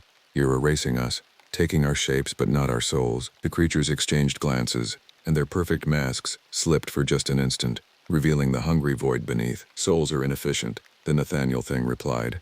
"They cause suffering. We eliminate that." I reached into my pack and pulled out the emergency flare I'd been carrying, the one piece of equipment I'd forgotten about in our panic. As I pulled the trigger, brilliant red light flooded the clearing, and the creatures recoiled, their borrowed forms becoming translucent in the harsh illumination. "Light," I realized. "You can't maintain the illusion in direct light." The flare gave me perhaps 30 seconds before it burned out, but it was enough. I ran for the tree line, following what I hoped was the path back to our vehicles, the sound of inhuman shrieks echoing behind me. I made it to the parking area just as the flare died, my Jeep still sitting where I'd left it days ago. The engine started on the first try, and I drove out of those cursed woods faster than I'd ever driven anything in my life, not stopping until I reached the highway and could see the lights of civilization ahead. The official report listed my team as missing, presumed dead due to a flash flood that supposedly washed out their campsite. I didn't contradict the story. Who would believe the truth? But sometimes, late at night when I'm alone in my apartment, I get calls from numbers I don't recognize. When I answer, I hear familiar voices. Bennett asking about duty schedules, Maya reporting equipment malfunctions, Vivian discussing research proposals. They sound perfect, exactly like my lost teammates. They sound too perfect. And they always ask the same question. "When are you coming back to the forest? We miss you. We're waiting for you." I've changed my number 6 times. It doesn't matter, they always find me. Because somewhere in those woods, wearing the faces of people I cared about, they're still learning how to be human. And they're getting better at it every day. The only thing that keeps me sane is knowing that they can't leave the forest, can't venture into the world beyond those cursed trees. The old boundaries still hold, the ancient warnings still have power. At least, I hope they do, because yesterday I saw Bennett Cole at the grocery store, looking exactly as he did the last day I saw him alive. He waved and smiled and asked how I was doing, and for just a moment I almost believed it was really him, until I noticed that his shadow fell the wrong way, and his reflection in the store window showed something with bright, hungry eyes. They're learning, and they're coming. I never planned to be a park ranger in one of the most remote corners of Alaska. My life in Seattle had been comfortable, predictable even, but after the collapse of my 10-year career in software development and the painful ending of a long-term relationship, I needed something different, something primal. When I spotted the job posting for a wilderness ranger position at Kagiak Wilderness Area, I applied without hesitation. The interview was conducted over a staticky satellite phone connection that cut out 3 times. The supervisor, Casquet, spoke with the measured cadence of someone who had spent decades in isolation. "The position requires self-sufficiency," he explained. "You'll be stationed at Lone Pine Cabin, 15 miles from the nearest road. Radio contact only. Supply drops once monthly. Winter temperatures reaching -40. Are you certain this is what you want? I said yes without fully understanding what I was agreeing to. 2 weeks later, a bush plane dropped me at the edge of Taiga Lake. The pilot, a weathered man with hands like tree bark, unloaded my gear and pointed toward a small log cabin partially hidden among towering spruce trees. Cascade was supposed to meet me, I said, scanning the shoreline. The pilot shrugged. Been flying these routes 30 years. Rangers come and go. Some stay a season, some forever. He handed me a sealed envelope. Cascade left this morning. Asked me to give you this. Before I could respond, he was back in his plane, skimming across the lake's surface before disappearing over the tree line. The envelope contained a handwritten note and a set of worn brass keys. Urgent family emergency. Will radio when possible. Complete orientation materials in cabin desk. Trust your instincts. Avoid the North Ridge after dark. The cabin was rustic but well maintained. A single room with a wood stove, small kitchenette, desk, and bed. The walls were lined with topographical maps, wildlife identification charts, and emergency protocols. A powerful radio system sat on the desk beside a thick manual labeled Kagayak Ranger Protocols. That first night, the isolation was overwhelming. The darkness outside the cabin windows seemed absolute, broken only by occasional moonlight filtering through the clouds. The forest breathed around me, creaking trees, distant animal calls, the gentle lapping of the lake against the shore. I awoke to scratching sounds on the cabin roof. Probably just pine branches, I thought, but sleep was impossible after that. I spent the remaining hours until dawn reading the orientation materials by lantern light. The materials outlined my responsibilities: trail maintenance, wildlife monitoring, search and rescue coordination, enforcement of hunting and fishing regulations, and documentation of any unusual occurrences. The last page contained a handwritten addition. Document any large bipedal tracks. Photograph if possible. Do not pursue. Radio immediately. I dismissed it as standard protocol for bear encounters, though the wording struck me as odd. The next morning, I hiked the perimeter trail to familiarize myself with the immediate area. Kagayak was breathtaking, pristine forests of spruce and hemlock, crystalline streams tumbling from snow-capped mountains, and meadows carpeted with wild blueberries and fireweed. The air tasted clean in a way I hadn't experienced before. A week passed without radio contact from Cascade. I settled into the rhythm of ranger life: morning patrols, afternoon maintenance projects, evening documentation. Each day I ventured farther from the cabin, mapping mental landmarks and noting wildlife sightings in my journal. On the 8th day, I discovered the first anomaly. While clearing a blocked section of trail 3 miles northwest of the cabin, I noticed a pine tree with bark stripped from its trunk at a height of nearly 9 feet. Not unusual in itself. Bears often mark trees, but the pattern was wrong. No claw marks, just clean removal of bark in a deliberate pattern that looked almost like primitive symbols. I photographed it and continued working, but found myself hurrying back to the cabin before sunset, an unexplainable urgency in my steps. That night brought the first storm, violent winds that howled around the cabin corners and rain that pounded the roof like gravel. Lightning illuminated the room in brief, harsh flashes. During one such flash, I glimpsed a silhouette through the window, tall and broad-shouldered, standing at the edge of the trees. When I rushed to look, nothing was there except rain-drenched darkness. The radio crackled to life at 2:17 a.m., startling me from a restless half-sleep. Kagayak Base to Lone Pine Cabin. Do you copy? The voice was unfamiliar, female, tight with tension. This is Lone Pine. I copy, I responded, fully awake now. We have a situation. 3 hikers reported overdue from the North Ridge Trail. Last check-in was yesterday morning. Search team can't deploy until storm clears. Are you equipped for reconnaissance? I hesitated, remembering Cascade's warning about the North Ridge after dark. I can head out at first light, I offered. Understood. Use extreme caution. These are the 4th missing hikers this season. The 4th? Nothing in my orientation materials had mentioned prior disappearances. What happened to the others? I asked. Static filled the channel for several seconds before her response came through, partly obscured by interference. One group found. Exposure. The solo hiker. Never recovered. Maintain radio contact. Hourly intervals. The transmission ended, leaving me staring at the dark window, where rain continued to lash against the glass.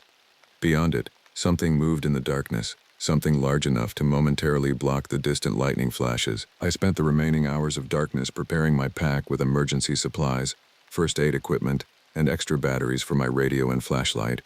As gray dawn filtered through the trees, I stood at the cabin door, checking my map one final time. The North Ridge Trail was clearly marked, 6 miles from my location, ascending to a wind-swept plateau where hikers often camped to photograph the northern lights.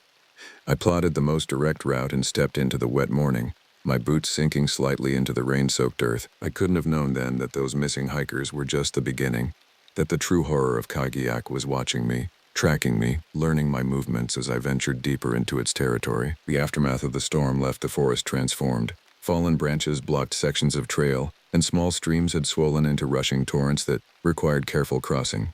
Despite my map and compass, I found myself disoriented several times, the landmarks somehow different than indicated. 3 miles into my journey, I discovered the first sign of the missing hikers, a blue bandana caught on a thorny bush beside a small clearing. The fabric was soaked but otherwise unmarked. I photographed it, noted the coordinates, and continued toward the north ridge. The terrain grew steeper, and the forest began to thin as I gained elevation. Rock outcroppings jutted from the mountainside like broken teeth. The wind carried an unpleasant odor, reminiscent of wet fur and something rotten. Just below the ridge, I found their campsite. The tent had been torn apart, its contents scattered across a 30-foot radius. One sleeping bag hung from a tree branch 15 feet above the ground. The second was missing entirely. The third lay crumpled near a fire pit, dark stains soaking through its fabric. My radio crackled. "Lone Pine, this is base. Status report." I described the scene, keeping my voice professional despite the cold dread building in my stomach. "Any sign of the hikers?" "Negative," I replied. "But something destroyed their camp. Could be bear activity. Document everything and return to the cabin. Search team will deploy tomorrow." I was photographing the site when I noticed the tracks, huge impressions in the soft ground near the edge of the clearing.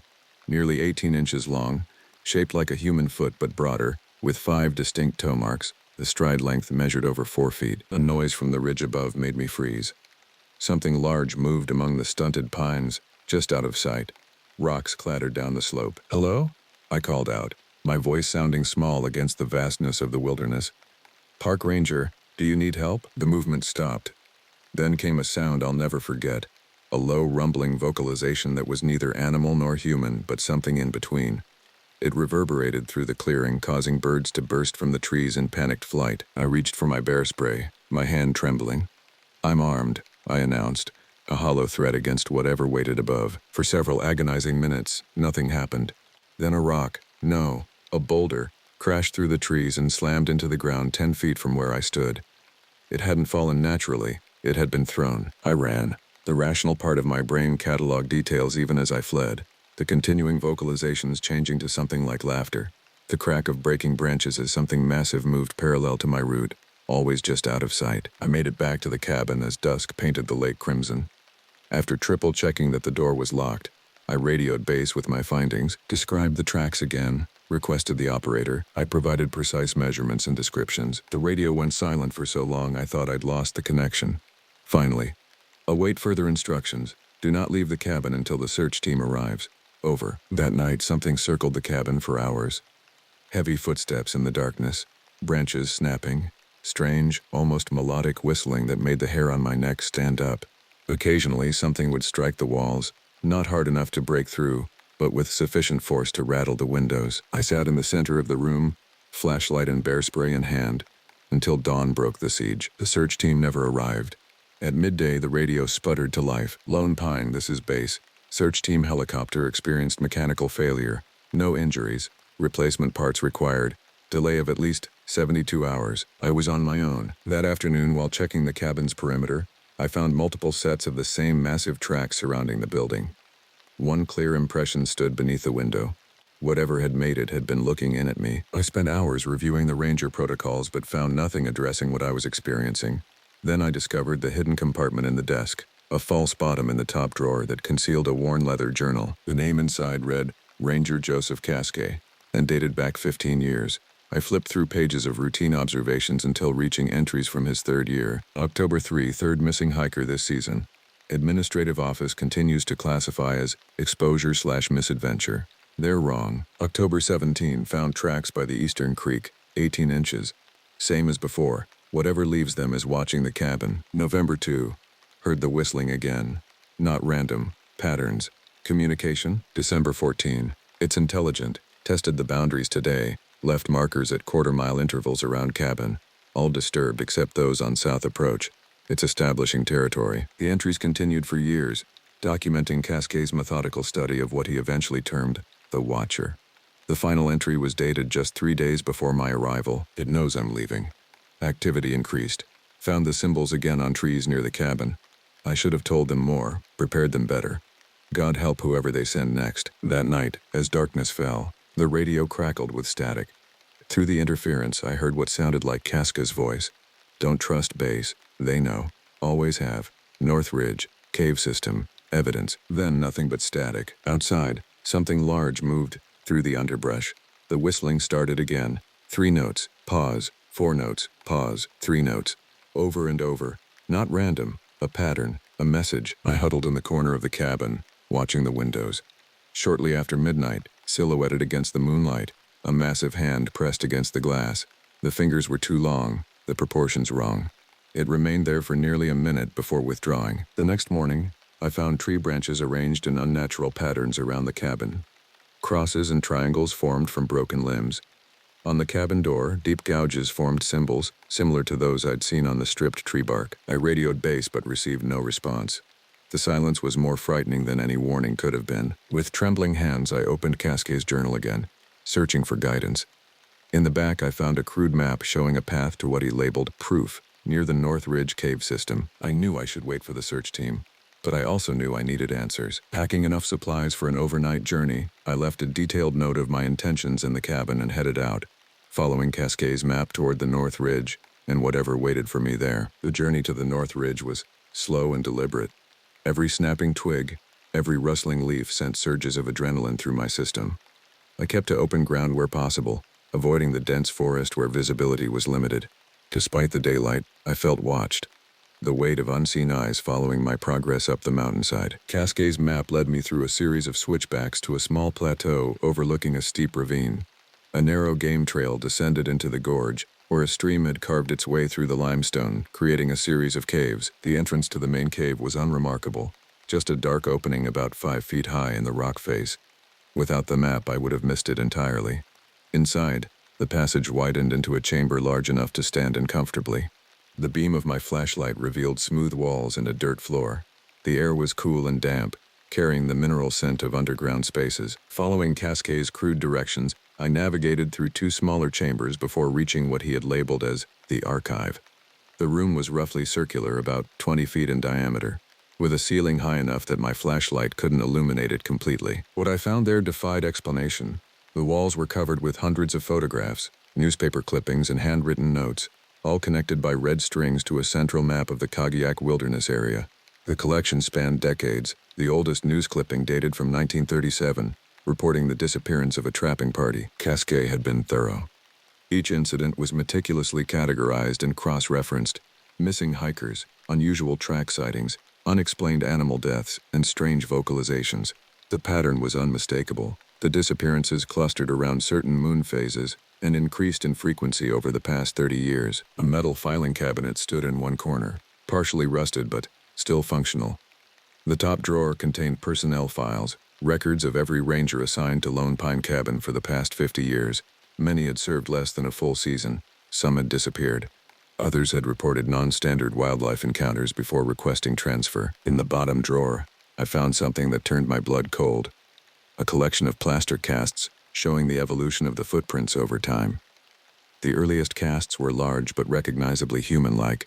The more recent ones showed a gradual transformation: longer toes, wider heels, unusual dermal ridge patterns. Whatever was leaving these tracks was changing. The most disturbing discovery came when I checked the back wall.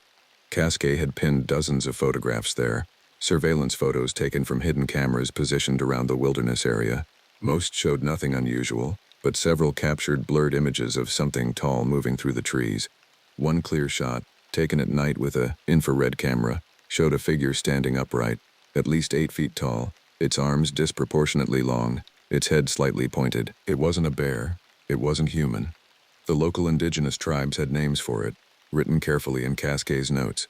Names that translated to the Watcher, the Forest Keeper, the Night Walker. A leather-bound journal sat on a small folding table in the center of the room. Casca's private research journal, separate from his official logs.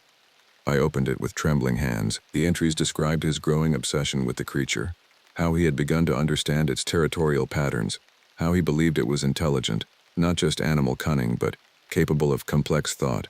He documented attempts at communication, experiments with food offerings, and increasingly close encounters. The final pages revealed his theory. The creature wasn't just one anomalous being. It was part of a small population living in the most remote parts of the wilderness. They were territorial, powerful, and had evolved to avoid human detection. Most disturbing was his conclusion that they were becoming more aggressive as human encroachment increased. The very last entry sent ice through my veins. I've been permitted to observe for 15 years because I maintained boundaries. The new resort development at the southern edge of Kagyak has changed everything. Their territory is shrinking, they're adapting, becoming bolder. The latest tracks show they're approaching the cabin nightly now. I hear them communicating. I think they're planning something. If you're reading this and I'm gone, I'm either dead or I've been warned away. Either way, you need to understand. The Watchers consider Lone Pine Cabin to be within their territory now. You are the intruder. A noise at the cave entrance jolted me back to the present. A scraping sound, like claws on stone. I extinguished my flashlight immediately, plunging the chamber into darkness. My breathing sounded thunderous in the confined space. The scraping continued, moving slowly into the first chamber. Heavy footsteps followed, accompanied by the now familiar whistling pattern. 3 notes, pause, 4 notes, pause, 3 notes. I pressed myself against the back wall, fumbling silently for the bear spray in my pack. The footsteps paused at the entrance to the second chamber, as if hesitating. Then came the sound of sniffing. Deep, powerful inhalations that echoed through the cave system. It was scenting me. The whistling changed, becoming more urgent. Rapid sequences of notes that seemed to be directed deeper into the cave system. It was calling to others. I had minutes, perhaps seconds, before I was discovered. The chamber had no other exit, but Cascay's map showed a narrow fissure in the rock that led to an upper level of the cave system. In the darkness, I felt along the wall until I found the opening, barely wide enough for my shoulders. As I squeezed through, I heard the creature enter the archive chamber. The sounds of rage that followed were unlike anything I'd ever heard. Not quite animal, not quite human. Papers ripped, metal crashed against stone as it overturned the filing cabinet. The fissure opened into a narrow tunnel that sloped upward. I crawled on my stomach, afraid to use my flashlight, navigating by touch alone. Behind me, the sounds of destruction continued, now accompanied by more whistling, distant responses from outside the cave. After what felt like an eternity, the tunnel widened enough for me to stand. I risked a brief flash of light, revealing a smaller chamber with a thin crack of daylight visible at the far end. An exit. I moved toward it, hope rising, when my foot struck something that clattered across the stone floor. My flashlight beam revealed a scattered collection of bones, small animals mostly, but among them, unmistakably human remains. A skull stared back at me, a perfect hole punched through its temple. From below came the sound of something entering the tunnel I had just navigated.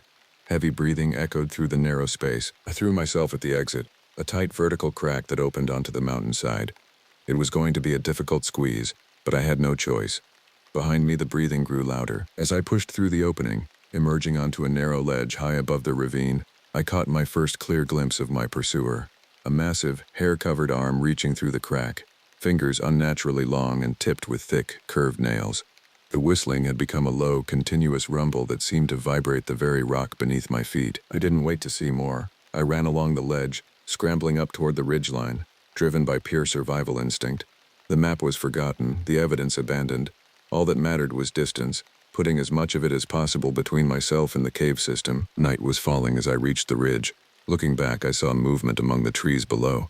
Not just one figure, but several, converging on my location. They moved with surprising speed, covering ground in long, flowing strides. My radio crackled to life, making me jump. Lone Pine, this is base. Search team deployed. ETA your location 0800 tomorrow. Confirm receipt. I fumbled with the radio. Base, this is Lone Pine. I'm at the North Ridge. Not alone. Repeat, not alone. Need immediate extraction. Static filled the channel then. Copy that, Lone Pine. Extraction not possible until morning. Find shelter. Maintain radio contact. As darkness fell completely, I made a critical decision. The cabin was too far. I'd never make it back before they caught me. The ridge offered little cover.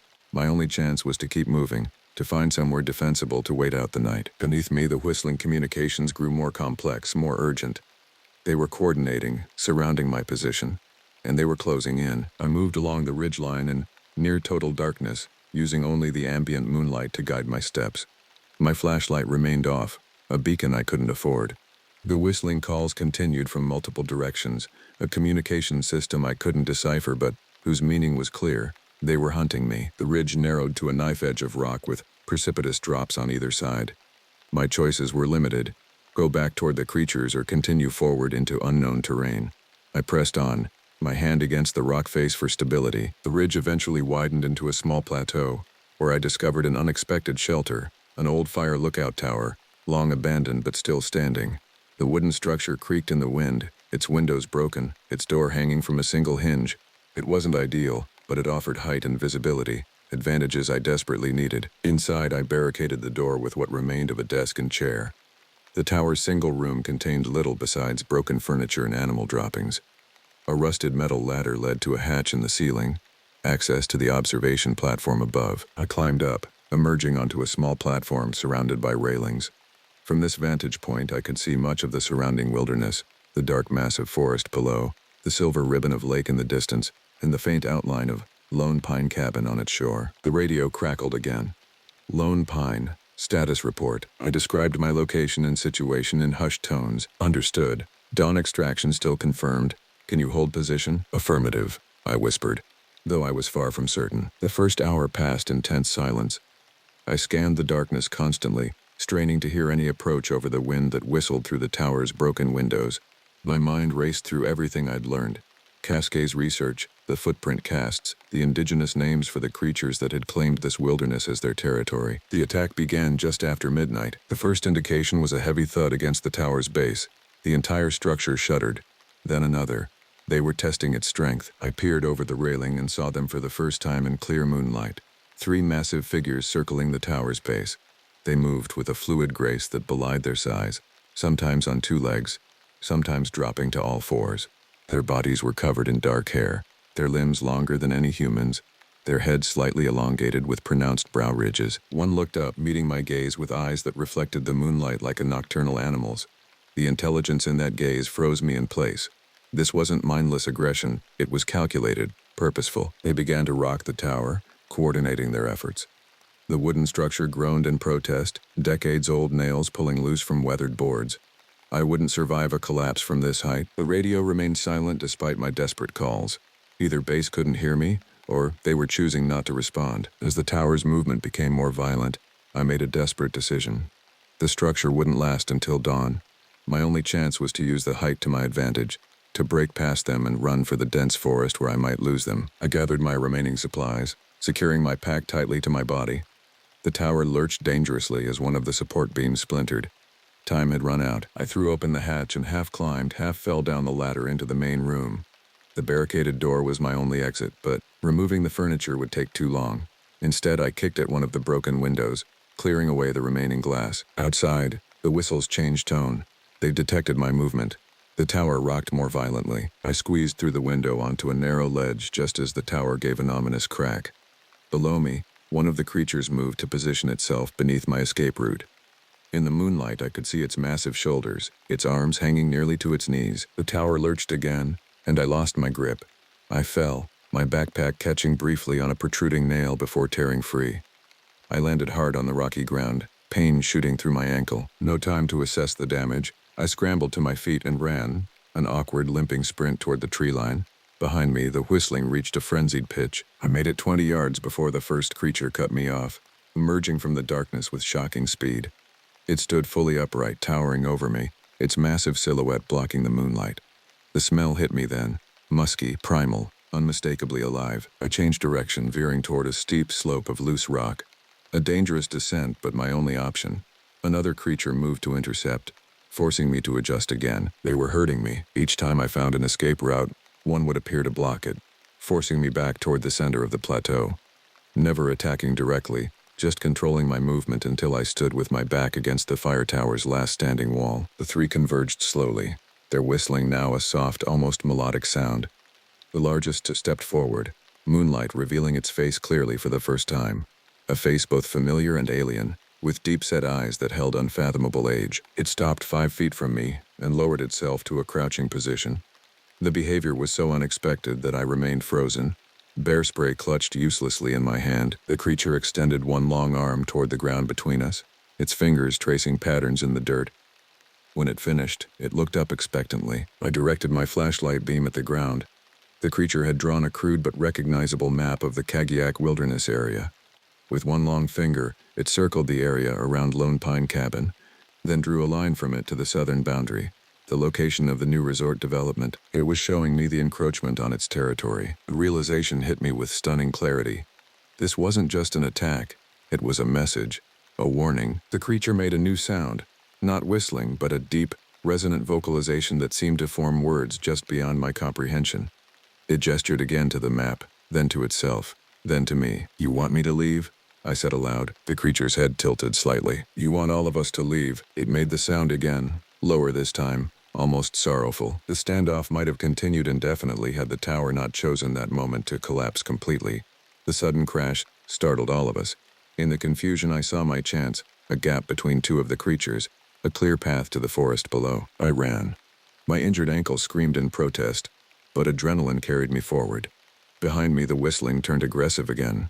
The pursuit resumed. The forest closed around me, branches whipping my face as I plunged down the mountainside, following game trails when I found them, crashing through underbrush when I didn't. The creatures followed, their movement through the forest quieter than mine despite their size. Dawn was breaking when I emerged from the tree line at the shore of Taiga Lake. And across the water, I could see Lone Pine Cabin, so close, yet impossibly far without a boat. The radio crackled to life.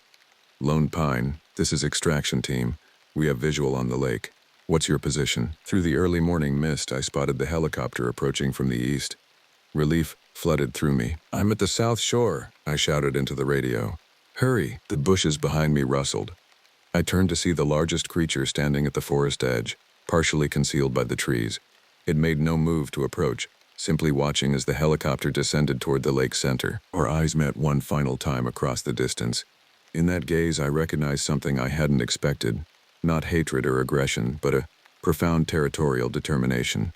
This was its home. It had been here long before humans arrived and would likely remain long after we were gone. The helicopter touched down on a sandy spit jutting into the lake.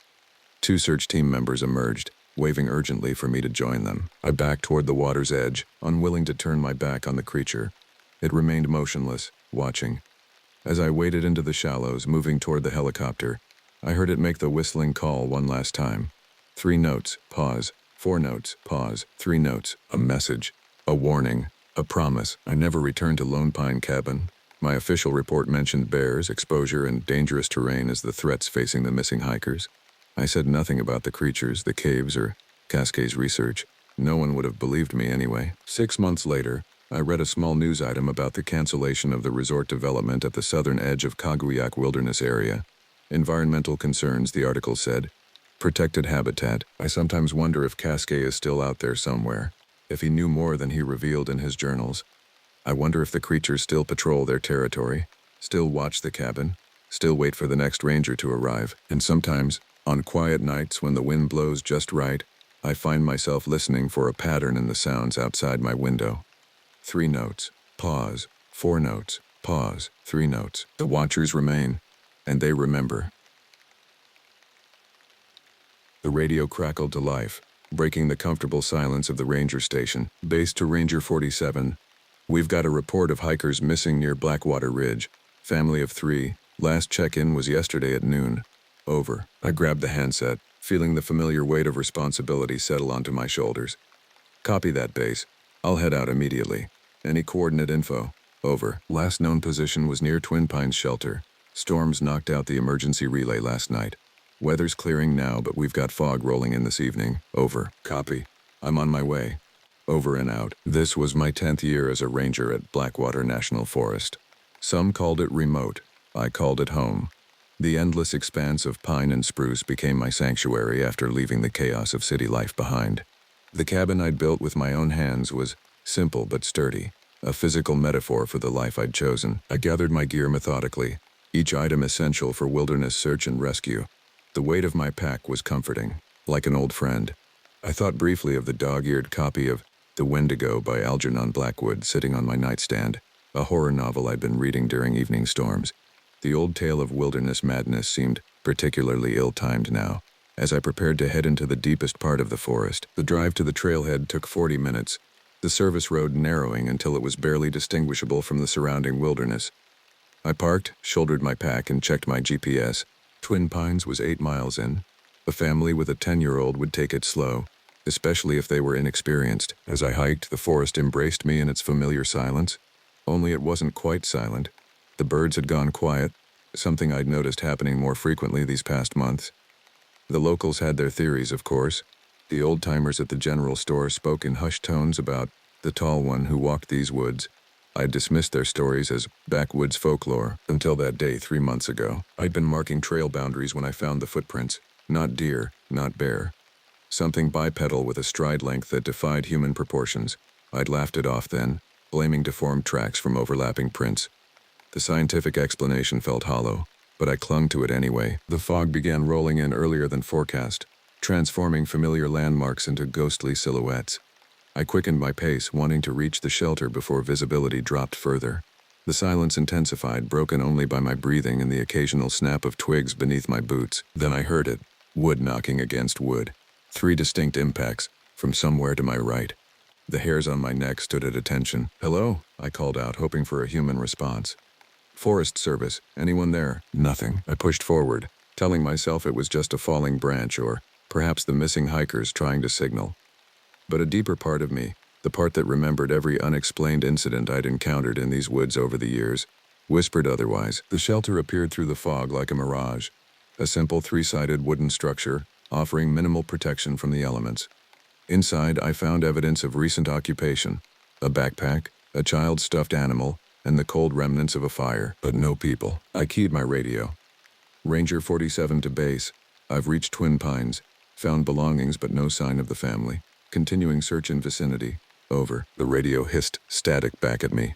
The fog was interfering with transmission. As I stepped back outside to extend my search, a distant, mournful howl echoed through the trees. Not wolf, not human, but something uncomfortably between. I instinctively reached for my sidearm, the weight of the metal against my palm, the only concrete thing in a world suddenly gone fluid with fear. Something was watching me from the tree line. You ever heard the stories from the North Ridge about the thing that walks on 2 legs but ain't a man? The words of Sam Tucker, a 70-year-old former logger, echoed in my mind as I scanned the tree line. It'll mimic voices, try to lure you away from safety. Old Cherokee called it the Watcher in the Trees. I documented Sam's folklore tales as part of the park's cultural history project, never giving them much credence. Now, with the fog swirling around me and that sensation of being watched, those stories seemed less like superstition and more like warnings. I methodically searched the area surrounding the shelter, using my training to push fear aside. The family's tracks led away from the shelter toward a small stream about 50 yards east. 3 sets of prints, adult male, adult female, and child. But at the stream's edge, something had changed. The prints became erratic, suggesting they had begun running. There were other prints too, massive impressions that sank deeper into the mud than seemed possible for their size. I took photographs, placed a ruler beside one for scale, 17 inches long. No bear or mountain lion made tracks like these. As I followed the chaotic trail, I found a man's watch snagged on a branch, its face cracked. Further on, a child's shoe, abandoned in haste. The tracks led deeper into what locals called the dead zone, an area where compasses went haywire and GPS signals failed. I'd always attributed these phenomena to mineral deposits affecting electronics, but now I wasn't so certain. The fog thickened until visibility dropped to mere feet. Night was approaching, and protocol dictated I should make camp rather than risk becoming another lost soul in these woods. I found a defensible position, a rocky outcrop that offered protection on 3 sides, and quickly established my camp. As I built a fire, I couldn't shake the feeling that I was being baited, led deliberately along this path. I recalled a Reddit post I'd read months ago from someone claiming to be an ex-ranger. In my 15 years of service, I encountered things that defy explanation. The most terrifying wasn't what I saw, but what I heard. Perfect mimicry of human voices coming from things that weren't human. If you hear your name called in the deep woods, and you're alone, don't answer. Don't even acknowledge it. And whatever you do, don't follow the sound. The fire cast dancing shadows against the rock face behind me. I kept my rifle close as I heated a simple meal.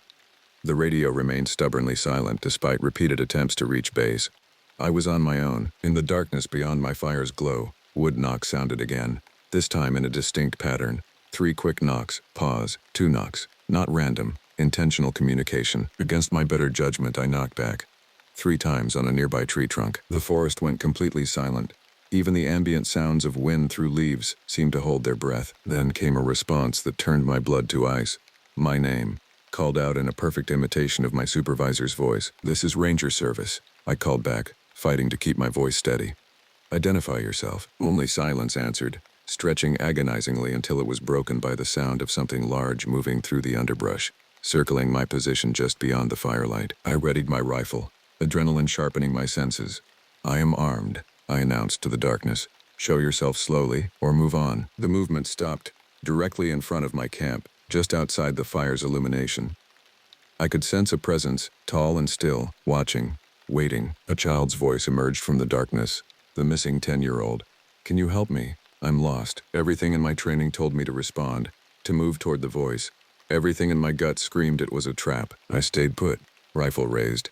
"Step into the light," I commanded. The brush rustled, and for a brief, heart-stopping moment something moved at the edge of visibility, a massive silhouette, far taller than any human, with proportions that defied natural explanation. Then it was gone, melting back into darkness with impossible silence for its size. I didn't sleep that night. I fed the fire until dawn, the flames my only ally against whatever prowled beyond. When first light finally pierced the fog, I found new tracks surrounding my camp, a complete circle of those same 17-inch footprints. Whatever had made them had stood watching me, just yards away, for hours, and scattered among those tracks were smaller impressions, human prints belonging to the missing family, moving alongside the creature as if being herded. The morning brought no relief from the oppressive fog, but at least it afforded me enough visibility to continue tracking. The family's trail intermingled with the massive footprints, heading deeper into uncharted territory. My GPS was useless now, the screen showing impossible coordinates that jumped erratically. I relied on old-school orienteering and my knowledge of the land. Around midday, I discovered something that shouldn't exist, a cabin, weathered and ancient, standing in a clearing I'd never encountered despite my decade patrolling these woods. It wasn't on any Forest Service maps. It had no business being here. Yet there it stood, its windows dark and uninviting, a thin wisp of smoke rising from its stone chimney. The tracks led directly to it. I approached cautiously, rifle ready. The wooden door hung slightly ajar, creaking softly in the light breeze. "Forest Service," I called out. "Anyone inside?" No response. I pushed the door open with the barrel of my rifle and was hit by the musty smell of decay and something else, an animal scent, musky and primal. The interior was dimly lit by a dying fire in the hearth. What struck me immediately was the bizarre collection of items hung from the ceiling: watches, cameras, shoes, backpacks, decades worth of lost hikers' belongings. Among them, fresh additions, a child's jacket, a woman's scarf, a man's hiking boot. The missing family had been here. On a crude table lay an open journal, its pages yellowed with age. The handwriting shifted between elegant cursive and erratic scrawls. "May 1887. I have taken refuge in this hunter's cabin after becoming separated from my expedition. Something follows me through these woods. I hear it mimicking my companions' voices in the night. June 1887. It allows me to forage, watches me, learning. I've barricaded the doors and windows, but I know it could break through if it wished. I believe it is studying me." The entries continued, spanning decades, each in different handwriting. 1932. The locals call it Sasquatch. The natives have better names, older names. They understand it's not an animal, it's something else. 1978. It took the Johnson family last week. Led them right past my window. They followed willingly, like they were in a trance. Their eyes, empty. The most recent entry was dated just yesterday. It brought a family today. The parents were like all the others, vacant, obedient, but the child was different, fighting it somehow. It doesn't like that. Tonight it will come for me. I've been here too long. Whoever finds this, run. As I read the final words, a child's sob broke the silence, coming from somewhere behind the cabin. I moved quickly to the back door, my training overriding caution. Outside, at the forest's edge, stood the missing 10-year-old boy, alone and trembling. "Hey there," I said gently, lowering my weapon. "I'm with the Forest Service. I've been looking for you and your parents." The boy's eyes widened. "Don't talk to me," he whispered. "It hears through me." Before I could process his warning, I noticed his parents emerging from the tree line behind him. Their movements were stiff, mechanical, their eyes vacant, just as the journal had described. "We got lost," the father said flatly. "But we're fine now. You should join us." Every instinct screamed danger. The family stood unnaturally still, arranged like mannequins at the forest edge. Behind them, the fog seemed to coalesce into a darker shape, monstrously tall. "You need to come with me," I insisted, addressing the boy. "All of you. I can get you to safety. The mother tilted her head at an impossible angle. But we are safe, she said, her voice distorted. Safer than we've ever been. The Watcher protects us now. I took a step toward the child. My first mistake. The parents moved with sudden, inhuman speed, positioning themselves between me and the boy. Behind them, the fog-shrouded figure grew more distinct, a towering silhouette at least 8 feet tall, covered in dark hair, with eyes that reflected the dim light like a nocturnal predator's. The father spoke again, but his lips didn't match the words. This forest has always been ours. You are the intruder here. Run, the boy mouthed, silently, tears streaming down his face. I backed toward the cabin, keeping my rifle trained on the advancing family. Their movements had become jerky, puppet-like. Through the trees behind them, more shapes emerged, other hikers who had gone missing over the years, moving with the same unsettling gait. I had seconds to make a decision. I fired a warning shot into the air. The report echoed through the clearing, and for a brief moment the spell seemed to break. The boy turned and ran toward me. I grabbed him and retreated into the cabin, slamming the door shut just as the others reached it. They're not my parents anymore, the boy sobbed as I barricaded the door. Not since last night. It took them. It's wearing them. Outside, fists pounded on the walls. Voices I recognized from missing persons reports called my name, begging for help. The boy covered his ears. Don't listen, he whispered. That's how it gets you. The cabin's walls shuddered under the assault from outside. I rushed to secure every entry point, dragging the heavy table against the back door while the boy helped by pushing a chair under the front door knob. My name's Ethan, the boy said, his voice steadier now that we were barricaded inside. It took my parents last night. They went outside to get more firewood and came back different. What happened exactly? I asked, checking the windows. They heard voices calling them. When they came back, they looked the same, but empty. Then it started speaking through them. Ethan shivered. It wants me too. But I didn't look at its eyes like they did. The journal entries suddenly made more sense. This wasn't a case of a creature attacking people. It was something far more insidious, something that could somehow control its victims. Outside, the voices had stopped. The silence was somehow worse. I checked my radio again, desperate for contact. To my surprise, it crackled to life, though the signal was weak. Ranger 47 to base. Emergency situation. I've found the missing child. Parents are... I paused, looking at Ethan. Incapacitated. Need immediate extraction from Sector 12, Northwest Quadrant. There's an unmarked cabin. We're barricaded inside. Through static, a voice responded. Copy. Extraction team. Coordinates. Hope surged briefly, until I heard that unmistakable distortion in the transmission. The voice wasn't from base. It was too similar to the hollow tones of Ethan's parents. That's not your people, Ethan whispered. It's trying to trick you. I shut off the radio. We were truly alone. The fire in the hearth had nearly died. I stoked it higher, providing both warmth and light against the approaching night. As darkness fell, I sorted through the cabin's strange collection of artifacts, looking for anything useful. Among the hanging items I found a camera that looked relatively recent, perhaps left by a hiker within the last year. Its memory card was still intact. I powered it on, and Ethan and I huddled together to view the images. Most were typical vacation photos. Scenic vistas, smiling selfies against mountain backdrops. But the final images sent chills down my spine. They showed the same cabin we were in now, then blurry shots of something tall moving between trees. The final image was a close-up of what appeared to be a face. Not quite human, not quite animal, with eyes that seemed to glow from within. There's more than one, Ethan said suddenly. I heard them talking through my parents. They've been here forever. This is their territory. A heavy thud on the roof interrupted us. Something large was moving above. Dust and debris rained down from the ceiling beams. They're trying to get in, I said, gripping my rifle tighter. Ethan shook his head. No, they're trying to keep us in until morning. His voice dropped to a whisper. That's when the others come, the taken ones, as if on cue. The collection of personal items hanging from the ceiling began to sway gently, though there was no breeze. The watches, dozens of them, all started ticking in unison. I made a decision. We're not waiting until morning. We're leaving now, under cover of darkness. We can't go out there, Ethan protested. We can't stay here either, I countered, checking my ammunition. I've been tracking in these woods for 10 years. I know how to move quietly, how to navigate without electronics. Our best chance is to move while they think they have us trapped. I gathered what supplies I could find.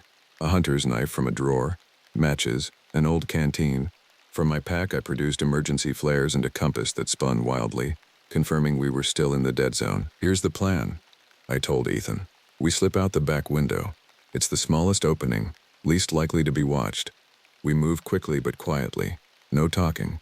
If we get separated, head downhill. Always downhill. Eventually, you'll hit the river that borders the park. Follow it east to the ranger station. Ethan nodded bravely, though fear shone in his eyes. The window creaked as I pried it open, pausing with each sound to listen for reaction. Nothing. Perhaps our watchers were too confident in their trap. I helped Ethan through first, then squeezed my larger frame through the narrow opening. The fog had thinned somewhat, affording us glimpses of a quarter moon that provided just enough light to navigate by. We moved like ghosts through the underbrush, each step carefully placed. The forest felt different now, alive and aware in a way I'd never experienced before. Eyes seemed to follow our progress from every shadow. We'd made it perhaps 200 yards when Ethan froze, clutching my arm. Ahead of us, barely visible in the dim moonlight, stood a line of figures, human in shape, but wrong in movement and posture. Among them, I recognized Ethan's parents. Behind these human sentinels loomed taller shapes, massive, hair-covered forms that stayed just beyond clear visibility. "They're hurting us," I whispered, realizing too late that we'd been allowed to escape. We were being directed not toward safety, but deeper into their territory. Ethan's grip on my arm tightened. "Look," he breathed. Beyond the line of possessed humans and their inhuman masters, more shapes were emerging from the mist, dozens of them, spreading through the trees as far as I could see. Some looked almost fresh, wearing modern hiking gear. Others were more decrepit, dressed in the tattered remains of clothing decades old. The taken ones, all those missing persons reports over the years, the unexplained disappearances, they were still here. They had never left. As this revelation dawned on me, my radio crackled to life of its own accord. Through bursts of static came a chorus of voices, men, women, children, all speaking in perfect unison. "This forest has always been ours. Leave the boy. Walk away. Your kind has no place here." Ethan trembled beside me. "What do we do?" I reached into my pack and pulled out a flare gun, our last resort. The bright magnesium fire wouldn't just signal our position. It would illuminate everything around us. "Close your eyes," I told him. "Whatever happens, whatever you hear, don't open them until I tell you." I raised the flare gun skyward and fired. The night erupted in brilliant red light, revealing the full horror of our situation. The forest was alive with figures, human and otherwise, all frozen momentarily in the sudden illumination. The taller beings were now clearly visible, massive, primate-like creatures with intelligent eyes that reflected the flare's light. The Watchers. They recoiled from the harsh light, their human puppets screaming in shared pain. In that moment of confusion, I made our escape, scooping Ethan into my arms and running headlong through the single gap in their formation. We ran until our lungs burned, the sounds of pursuit growing fainter behind us. The ground began to slope downward, just as I'd hoped. We were heading toward the river. By dawn, we reached the boundary of the dead zone. My compass suddenly snapped to attention, pointing true north. Shortly after, my radio picked up an actual transmission from base. A search party had been dispatched when I failed to report in. As we waited for rescue on the riverbank, Ethan finally spoke after hours of silence. "They'll come for me again," he said with certainty beyond his ears. "They don't forget, and they don't forgive trespassers." I looked back toward the forest we'd escaped. From this distance, it looked peaceful, ordinary, but I knew better now. "We'll tell them everything," I assured him, though I already knew what would happen. They wouldn't believe us. They'd attribute our story to trauma, exposure, panic. The reports would be filed away with all the others. Warnings would go unheeded, and the Watchers would remain, guarding their territory as they had for centuries, waiting for the next unwary humans to wander too deep into their domain. When the helicopter finally appeared overhead, I felt no relief, only the certainty that I could never return to my cabin, my life in these woods. Some knowledge changes you forever. The forest had never belonged to us. We had always been the intruders, and the Watchers. They were patient. They would wait, because the forest was theirs, and it always had been.